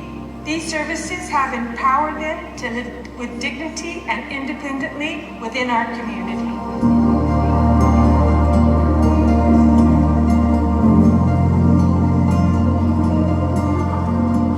My daughter Pauline is now 27 years old. She was nonverbal for many years when she was born.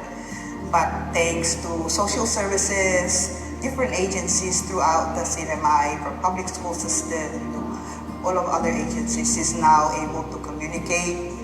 She went through public school from kinder all the way through 12th grade, and she is now participating every Monday and Wednesdays with her peers and friends here at CLI. The support agencies continue to provide the services that enables her to build relationships, make friends, and not just her, the whole family as well. We don't just teach skills, we build confidence and connections. Every person with a disability deserves that chance to be included. I have a job now. I help my family, and I'm proud of who I am. Strong communities, empowered voices, a future for all abilities. Protect the work of the CNMI Council on Developmental Disabilities. In our culture, we take care of each other. We cannot turn out our backs on our most vulnerable. Services for people with developmental disabilities aren't a luxury. They are a right, a promise, and an investment in the future of the CNMI. Join us in advocating for the continuation and expansion of these critical programs. Because when we lift everyone up, our island grows stronger together.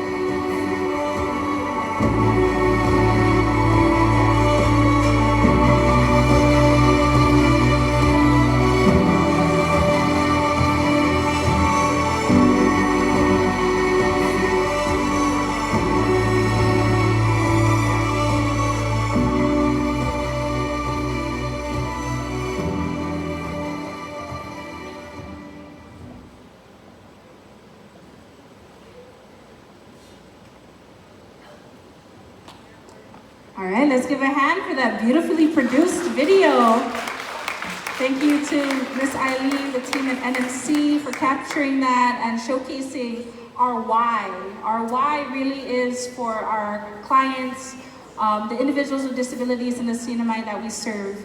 And we're really grateful to be a part of that community, and we're grateful to have all of you alongside us this journey.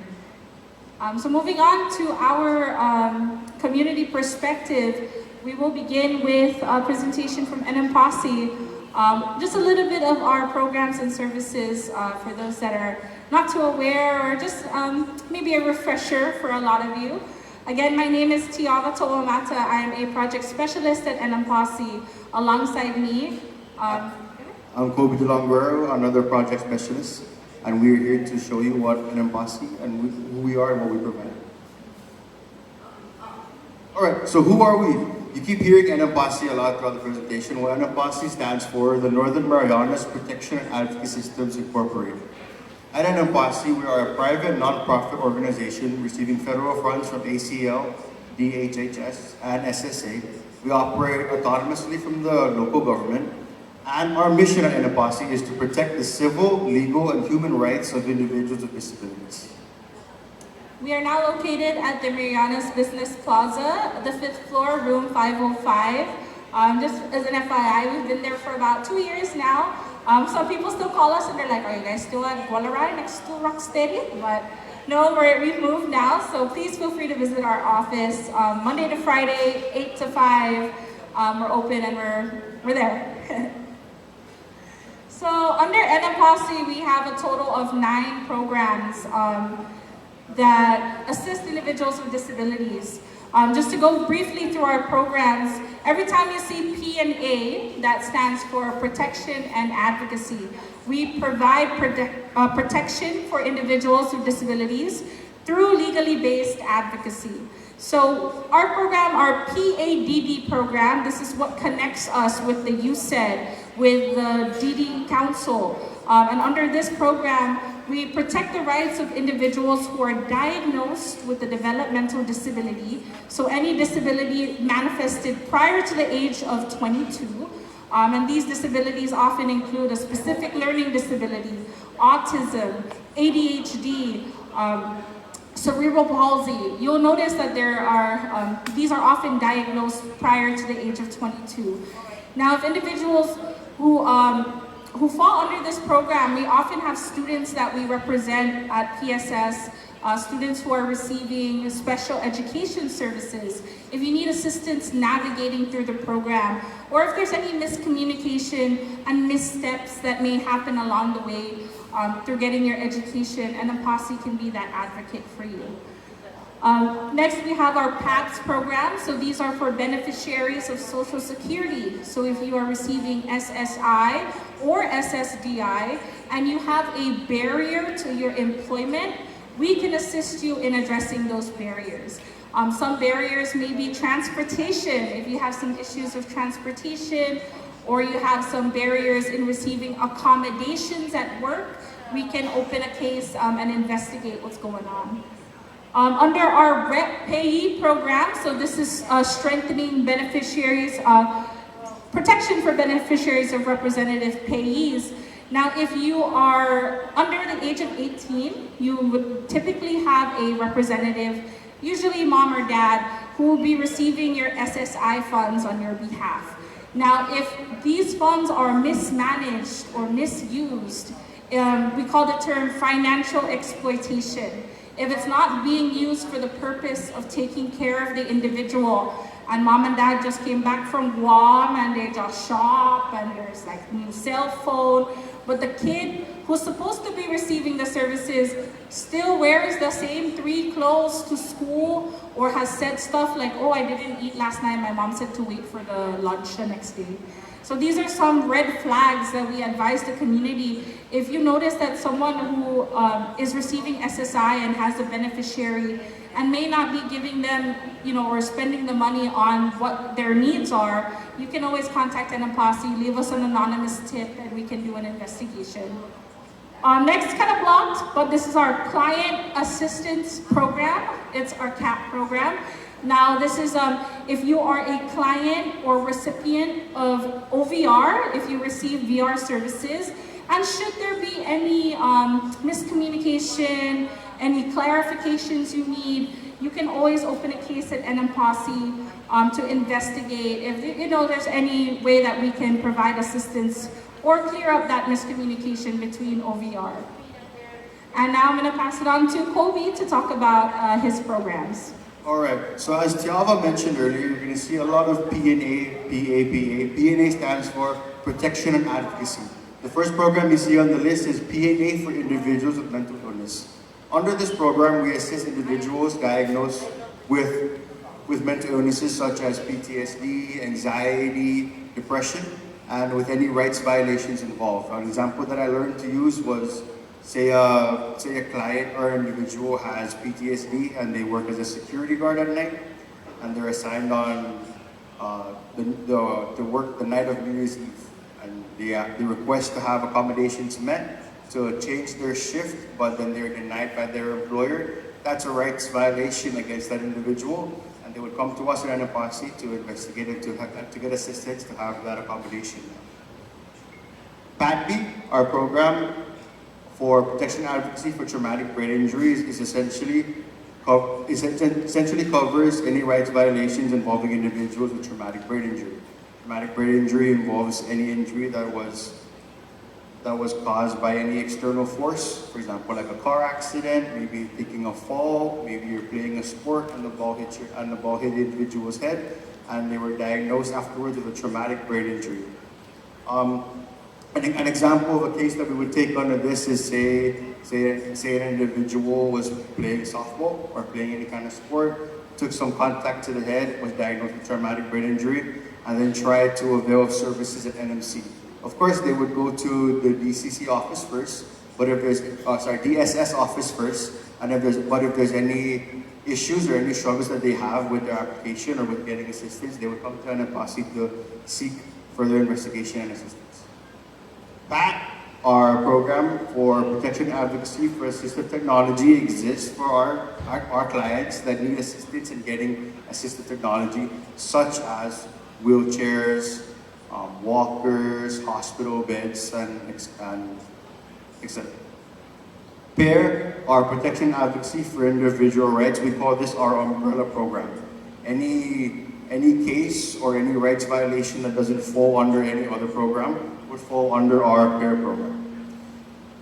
And then PAVA, our protection and advocacy for voting access. Although we don't do any casework under PAVA, this program exists for us to do outreach, to do public education and training, and to ensure that voters at voting polls and voting locations are ADA approved and follow ADA regulations. And then moving on to our program services. All right, so for NPOSSE, we provide 5 services. The first 2 services are correlated in a sense. So the first service that we provide is direct client representation. So under this service, if you fall under one of our 8 programs that allow us to do casework, you immediately get direct client representation. This is where your case will be assigned to a case advocate at our office. So that'll be either myself, Kobe. We have 2 other advocates, Ms. Maggie Regis and Mr. John Cabrera, who will work directly on the case. So this is where a lot of the investigation, the monitoring, negotiation process happens. And we just wanted to share a few of, the topic areas, how we represent clients. The first is if you've been denied government benefits. So this includes retirees. We currently have a case in the 9th Circuit right now with our lawyer, Jean Rafen, representing about, 13 clients for the ongoing issue with the retirees. Next, if you've been denied SSA disability benefits, so if you were denied SSI or SSDI, we can assist with the appeal. If you've been denied food stamp benefits, we can also assist with that denial.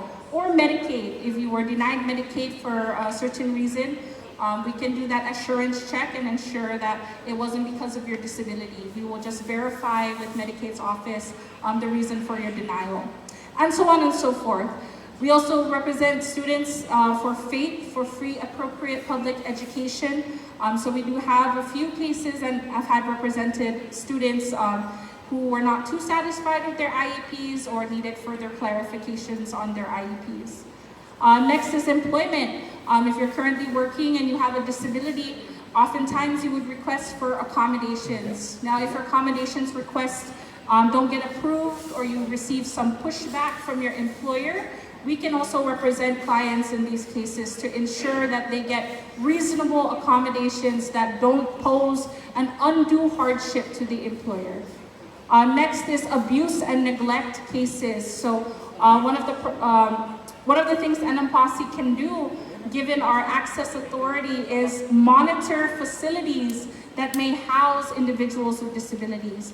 These facilities include the Department of Corrections, the JDU, the Juvenile Detention Unit, the Hope Recovery Center, the DYS Youth Shelter, the Guma Esperanza, and should any person with a disability be housed at any of these places and may experience any abuse or neglect from the staff or from the other individuals who are staying there, we can go ahead and investigate and open a case in that matter.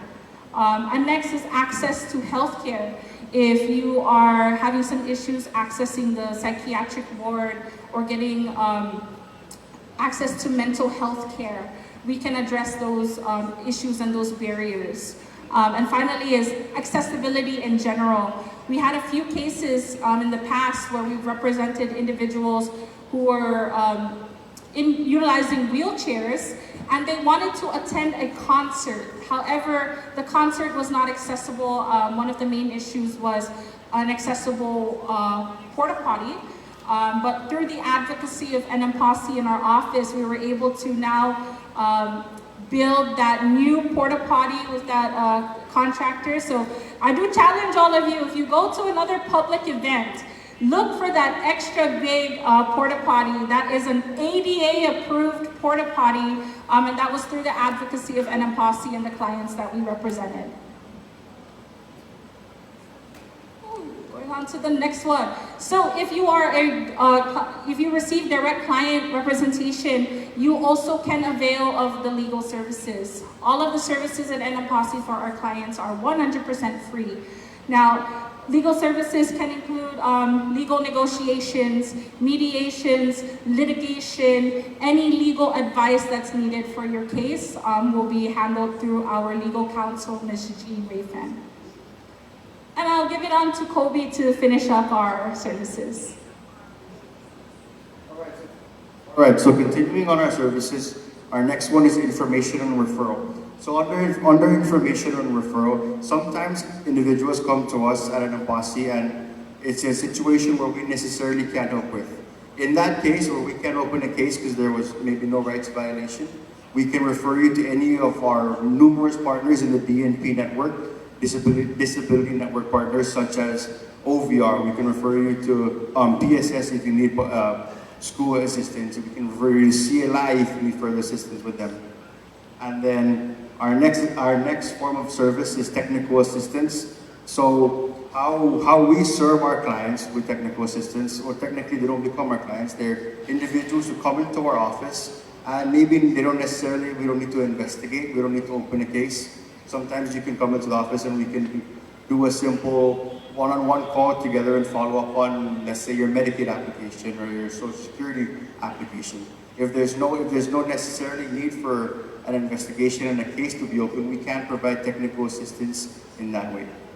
And then our last service is what basically me and Todd are doing right now, education and training. Although we're the MCs for this program, we do have a lot of other opportunities to go out to the public and educate our community members and educate the public about accommodations and how to treat individuals with disabilities, how to treat co-workers, how to treat family members, and as well as the rights of all individuals with disabilities.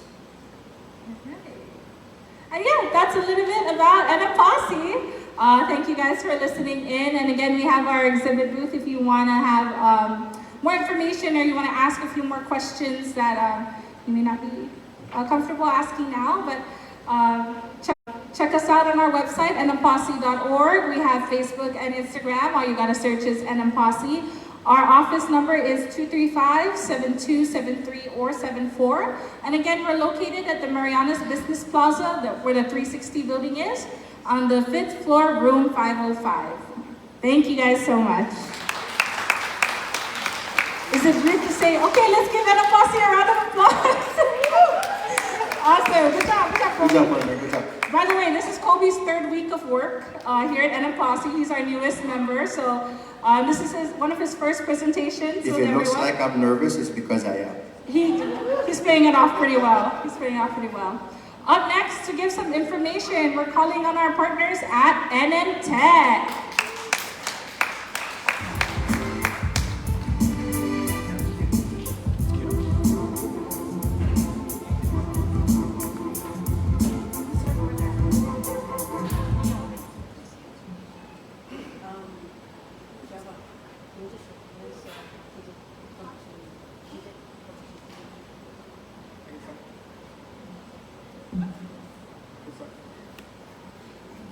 Good morning, everybody. My name is Leo Master. I work with NM Tech.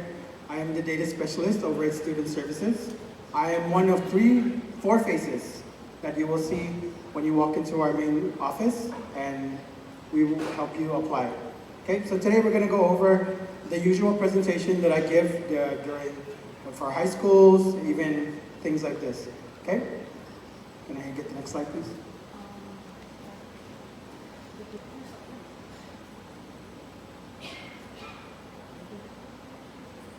Okay, so this is a quick overview of what we're going to be going over on this presentation. It's kind of lengthy, so I'll try to cut corners and make it as quick as possible, hopefully before lunch. Next slide, please.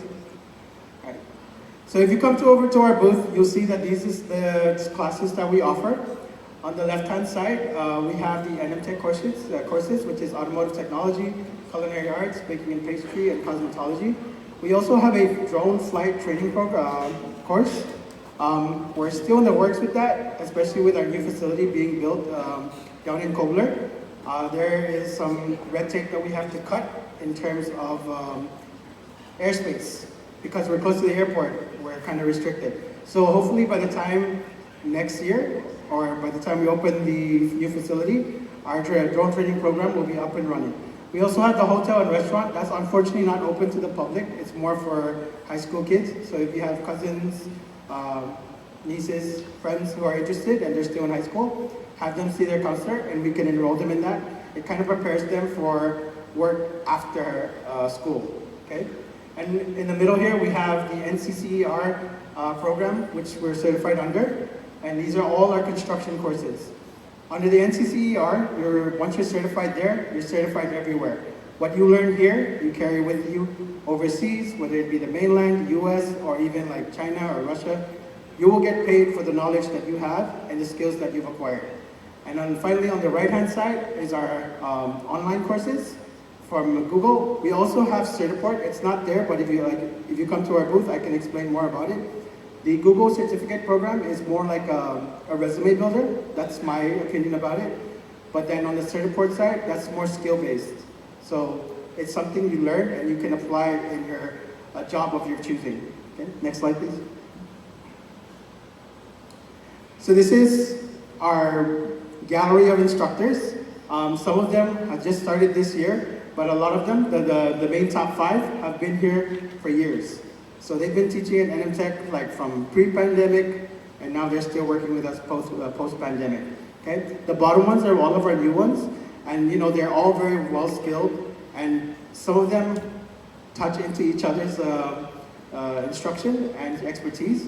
So you'll have one instructor teaching like multiple courses.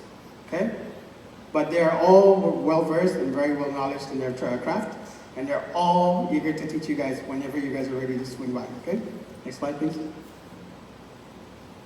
Okay, we're going to start off with one of our more popular courses, automotive technology.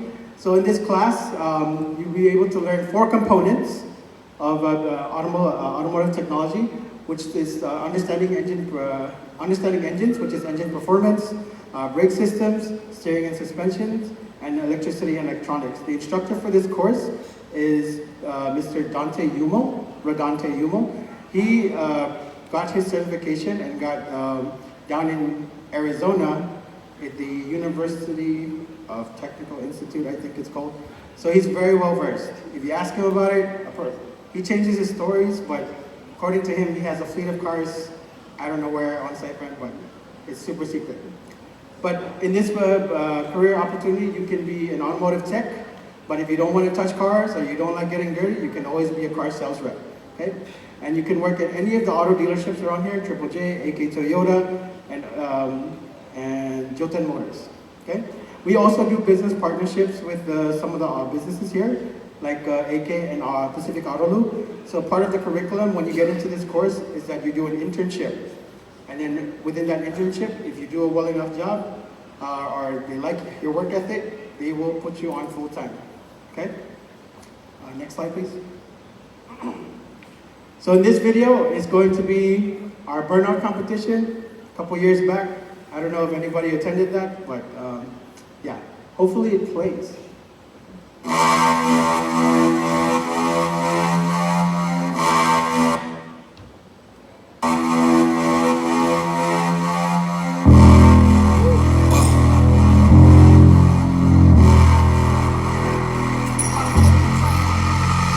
Straight to the top, never going down, don't wait for the drop. Never stand still, that's the motto. Brand new plans for the auto.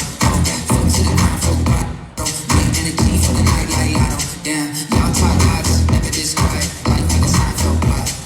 Ball full of songs, all of the bombs. Something like a minefield guy. Boom. Get it, tickets running out quick. Bet it, never get it out big. Said it, never had a shot big. They said I could never do it, okay, how's this? Feel a week with the work in a minute. Machine wild bugs in my mind, stay fresh. To do this written, I do this different. Hold up, wait a minute, I ain't finished.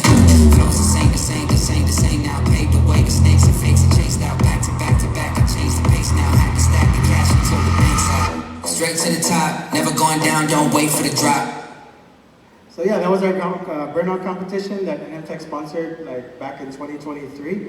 We're hoping to have something this year. We've got a lot of things in the fire going on right now, so we're not in a hurry to plan out something like that, but hopefully we'll have something, okay? Moving on to our next popular course, culinary arts, because who doesn't like to eat food, right? So might as well learn how to cook it too. So in this class is taught by Chef Ines Hokok. He's also been an instructor with us from pre-pandemic to post-pandemic and still ongoing. He's the owner of the hut, so if you guys ever go down there, give him a shout out. So in this class, you'll be understanding the differences between starches, vegetables, and proteins. Real quick question is, can anybody give me an example of a starch? Come again? Rice, good one. It's so funny because every time I ask that question, do you know what's the most common answer? Corn. Just because it says corn starch in a box, they assume it's, which technically they are correct. But you eat it every day. Rice is one of them. And I know also in this class, you'll be learning how to use knife skills. Part of the curriculum in this class, when you enroll, you get a chef uniform, a chef jacket, pants, a cap, and the shoes, I think, is up to you because you want to be wearing comfortable shoes when you work in a kitchen. But you get those and also a knife set. And it's your job to maintain and take care of the knife set. They're very expensive, so they're very well made. And this is something that you take with you as part of the curriculum as well, is an internship. You take those things with you into the workplace. So our classroom is designed to mimic the exact look, or as close as possible, to an actual workplace condition in a restaurant or a hotel restaurant, okay? So the floor, the equipment, everything is designed that way because what you learn there and how you practice it is what you're going to be doing in the actual kitchens, okay? And you'll also be learning about kitchen safety and sanitation, creating menus and new recipes, and learning about food costs. So I'm pretty old, so I remember when McDonald's had a dollar menu. I don't know if anybody remembers that. I'm probably alone on that boat. There you go. So when we bought food on the dollar menu, it actually did cost $1. Like the McChicken was $1, like literally $1. And now McChicken is what? $3, $4? It's outrageous.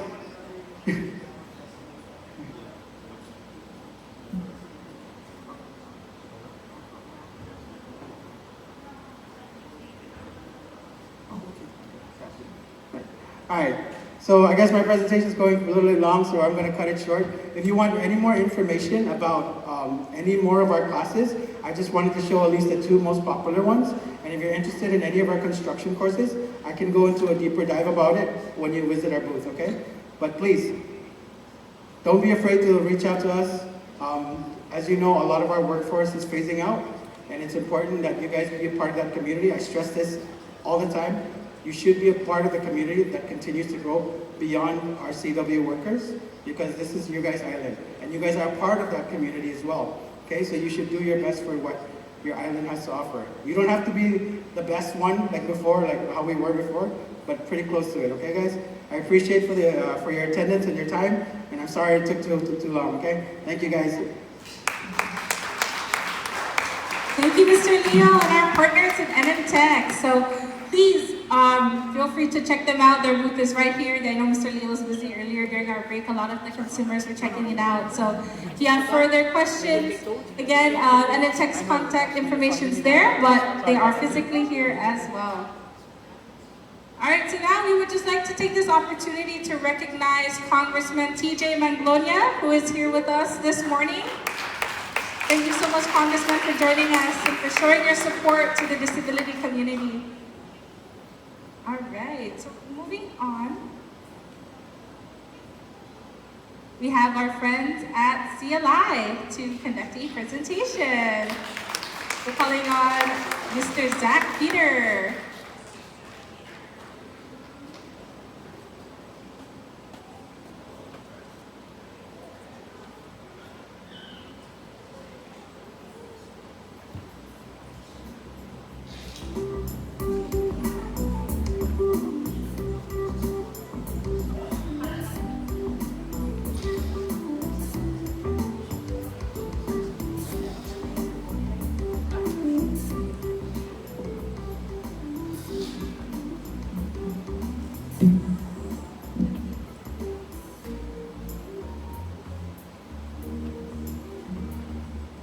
Morning, everyone.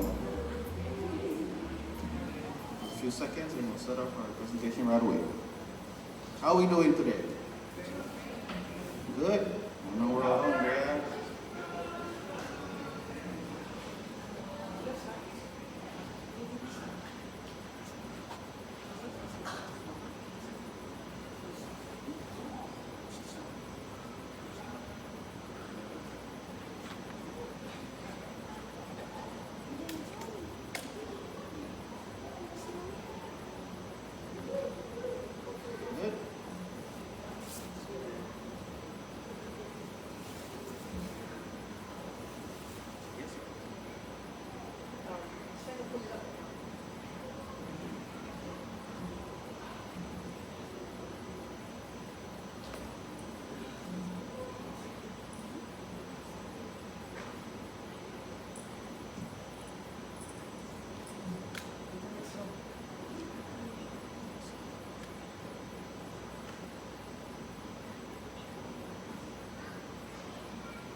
Sheila, how are we doing? Good. You guys look hungry, huh?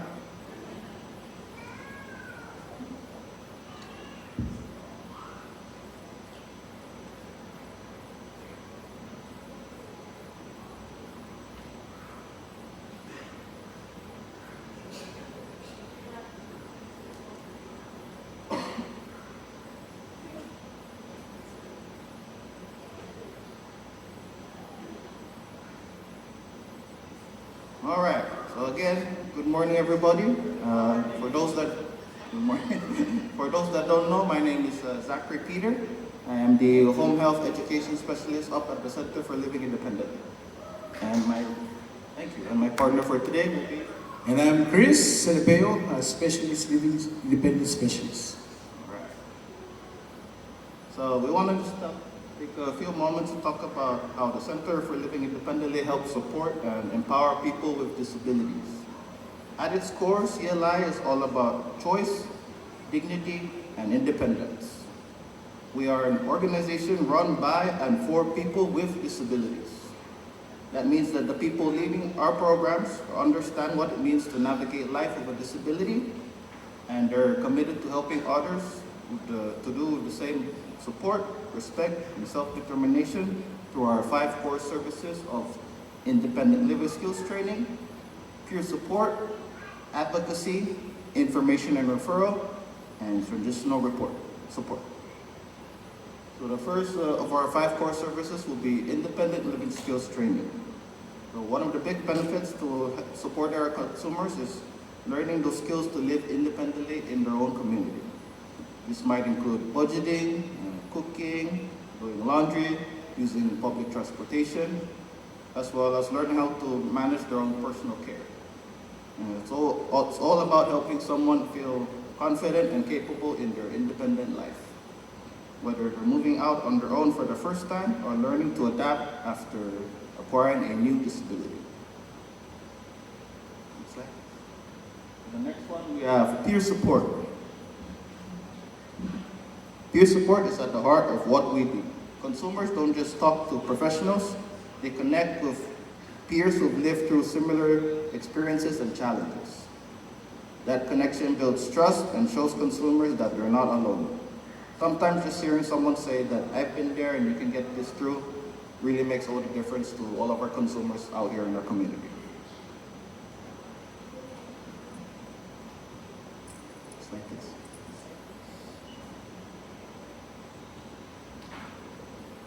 Advocacy. CLI also helps consumers speak up for themselves and navigate complex systems, whether it's accessing benefits, resolving issues, and requesting workplace accommodations. At the same time, we also work on larger scale, pushing on changes on accessibility at local, state, and hopefully national levels. This advocacy helps consumers by challenging the barriers and prevent them from being fully integrated into the community. Information and referrals. Many people come to us knowing what resources are available. We were to even start, we connect consumers to programs, agencies, and services to fit their specific needs. Whether someone is looking for accessible housing, vocational assistance, or any of these various support services that are available out there. We help point them out the right direction and follow up when needed. Transition support. We also support life transitions from high school to additionally into higher education or employment, or even support for older adults and newly acquired abilities. In addition to our 5 core services, we also have the Veteran Directed Care Program. That's a new program that we just started about 2 years right now, and it's in the process, but it's a lot of care that we give to our veterans. So the Veteran Directed Care gives eligible veterans the power to choose how they want to receive care at their own homes instead of being placed into a facility. Veterans can hire their own caregivers, including family members or friends that they deeply trust. This allows them to live more independently with dignity in a setting that feels safe and familiar. The program not only supports the veterans' well-being, but also provides financial and emotional relief to all families. So just by providing all of these services, we help consumers navigate those turning points with dignity and practical help, so that they can continue to live life on their own terms. The impact that CLI has on consumers is just not about the services, it's about shifting, from what's wrong with me to what are my rights, from I cannot to I can do this. From being isolated to being empowered, the Center for Living Independently doesn't just fix people, we help to remove those barriers that hold people back. And in doing so, we help individuals with disabilities live full, meaning, and independent lives. Thank you.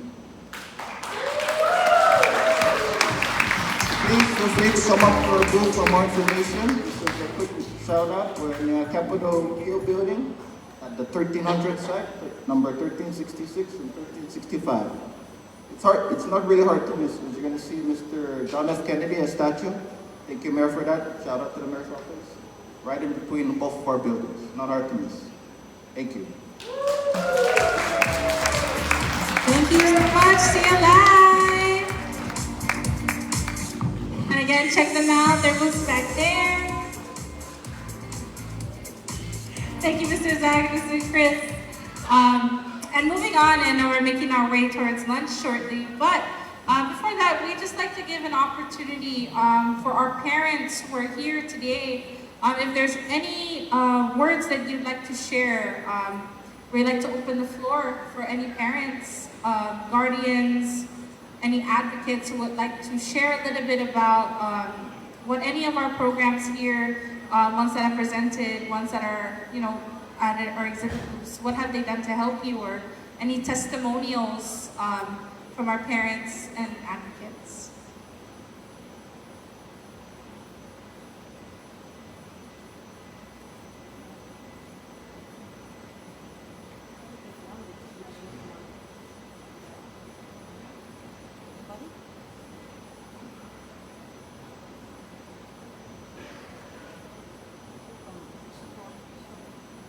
All right, so that's okay. If you build the courage to perhaps share a little bit, we will still have this open mic session during lunch, and we'll be playing some videos as well. But for now, we'd like to call upon Ms. Monica Diaz. She is one of our self-advocates from Tinian, who will be doing a presentation on the disability advocacy work that she has done at her time and what she's doing in Tinian to share for all of us. So everyone please give a hand for Miss Monica Diaz.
Mic test.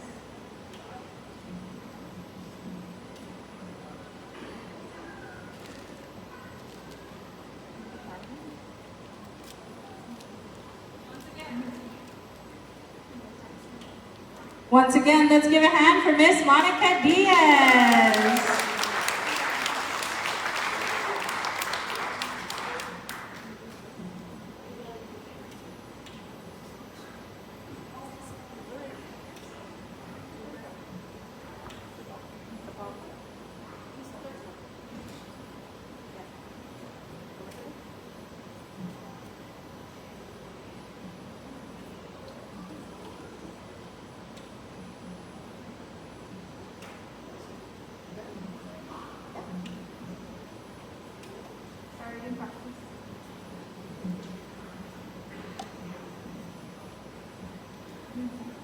Good morning, everyone. My name is Monica Diaz. I'm from the island of Tinian. So I had a research under the UCEDD program, and I was able to present in Hawaii. So first, I don't know if you guys have ever been to Tinian, but the first thing that I wanted to talk about was having a disability in Tinian. In order for that, for us to be more outspoken in Tinian, it is best to have the disability acceptance first, so that people in our community accept us for who we are. Next slide. So I did a research about 50 people in Tinian, family members, people with disabilities, and just about the research background was a pilot study from the UCEDD, from the University of Hawaii and the PD UCEDD. So I was able to go to Hawaii and present this research finding. Next slide. So this slide kind of like an overview of how many people took their research. Some were male and female, and then these are just like some of the overviews. Next slide.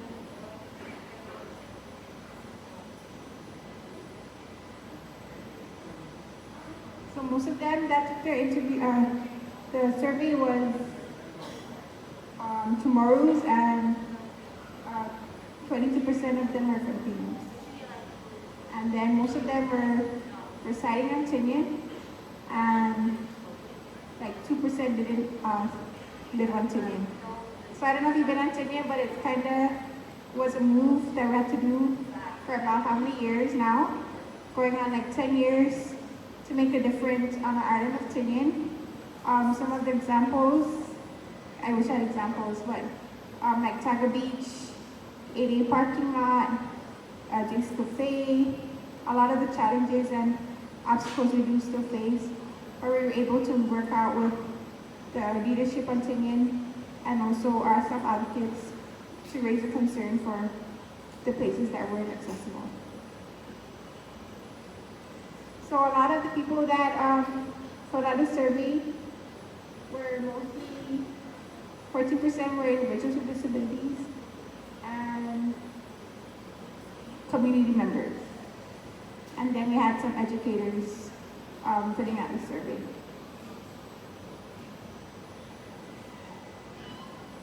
Next one. So we kind of asked our people that received the survey, do you feel that people with disabilities have the same dignity as people without disability? And a lot said yes. So we wanted to get a survey to see what we can do after this study on how we can move forward for the island of Tinian on what the disability services and accommodations, what are needed on the island. Next slide. And then we would say, how would we rate the acceptance level on Tinian? And a lot said, very accepting. So I know Tinian is different from Saipan and Rhoda, but on our island, we are out there, advocating for our disability community. Next slide. And so some of the other questions were, do you think that Tinian has physical barriers with individuals with disabilities? And a lot said to some extent. So some beaches are not accessible. However, we're still working with our leadership on Tinian to make it accessible. But over the years, in my experience, living on Tinian for most of my life, I was able to advocate for the Pika Fest. That was one of the challenges that we had over the years. And now we don't even need to write a letter because it's fully accessible. Back in the past, we had to keep writing letters, but now thanks to MBA, it is fully accessible. Next slide. Do you believe that the community in Tinian socializes stigma with disabilities? And a lot said strongly agree and disagree. So I know it's a stigma everywhere in the world, and now with all of the cutting of the fundings and stuff, we do need to have a stronger voice together in advocating for our DMP networks to be here in the state of Maine. Next slide. So one of the biggest challenges, questions we wanted to hear from our people in Tinian were, what are the biggest barriers that we face? And a lot said transportation, employment, education, and recreation. Some are accessibility, accommodation, general accessible areas to public places and families not giving the individuals with disabilities to be independent. So one of our things that we're working on currently is working with CODA to get a ride up and running. It's been since November of last year where we still don't have accessible transportation. So we are working closely with CODA here in Zeppelin to work together with them to have this ride available. Next one. And you can ask families what services do they see on Tingin for disabilities and their family members.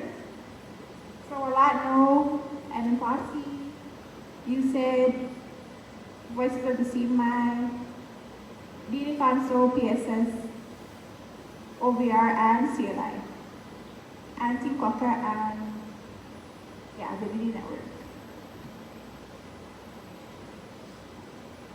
So we kind of wanted to ask the question if anyone knew somebody with a disability, and they did say, oh yes. And then we kind of wanted to see what our people know about others with disabilities, and what is the percentage of Tingians disabilities, and a lot said 11 to 20% of people in Tingin have a disability.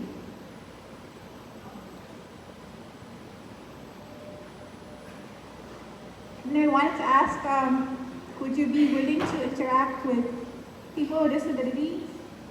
And a lot said very likely. The question is why we ask this is because we do have trainings that we do give on how to interact with people with disabilities. Sometimes when they see us, they don't know how to interact. Either they're scared or they're hesitant on how to say hi to somebody with a disability or to approach them. However, we're all the same and we just need the same respect as others. So we do have trainings like this, Voices of the Cinema. This is what we do, is to advocate and give out trainings to our peers and our family members about disabilities. So I also want to ask how willingly are people to interact with individuals with disabilities, and a lot said somewhat. Because again, they're hesitant, but I'm saying I interact with everyone on the island, so they're not hesitant to interact with myself. And then we also want to ask, what do you think about people with disabilities make it harder to have friends?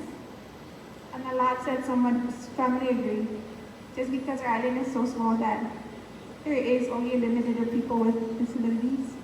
So they do feel like it's harder to have friends with disabilities. So another question is, how do people, or what are the percentage of people having a challenge in participating in society, like in the community? And a lot said strongly agree. But I know I tell all my South Africans and Tanzanians to let's go, let's be there, let's go show up. We encourage each other to be there and show our faces out in the community.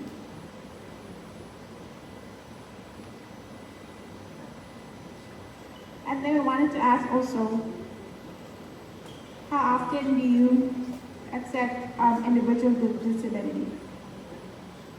And a lot said, always and often. So we are trying our best to be known wherever we go, whatever we do, we want to be known and accepted into our community.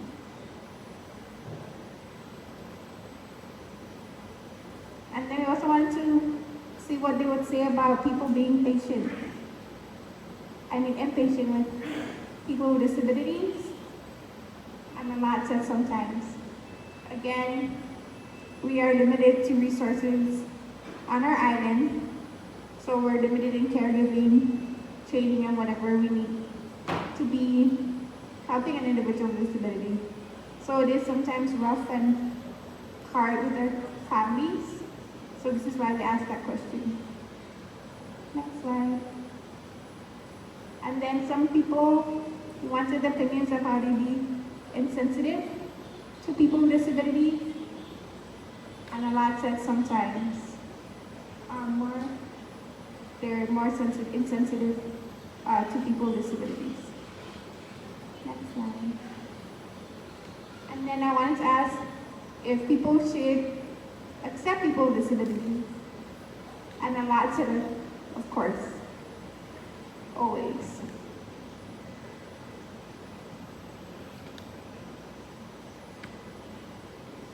And then I wanted to see if people will work just as with disabilities as others. And a lot said strongly agree.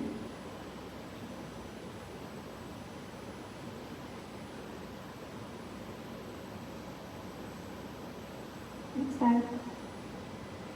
And people with disabilities should be optimistic about their future. And a lot said strongly agree.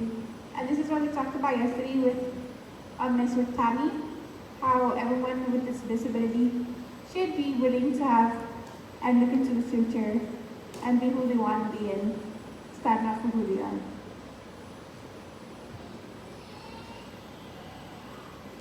And that's it for my presentation. Thank you.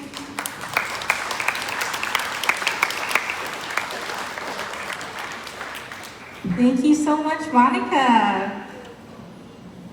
All right, it's almost time for everyone's favorite time of the day, but before that, we would like to call everyone up for a photo opportunity before we begin lunch. So if we could ask all of our participants, our guests, to please come up and join us for a photo op opportunity. Just one big group photo.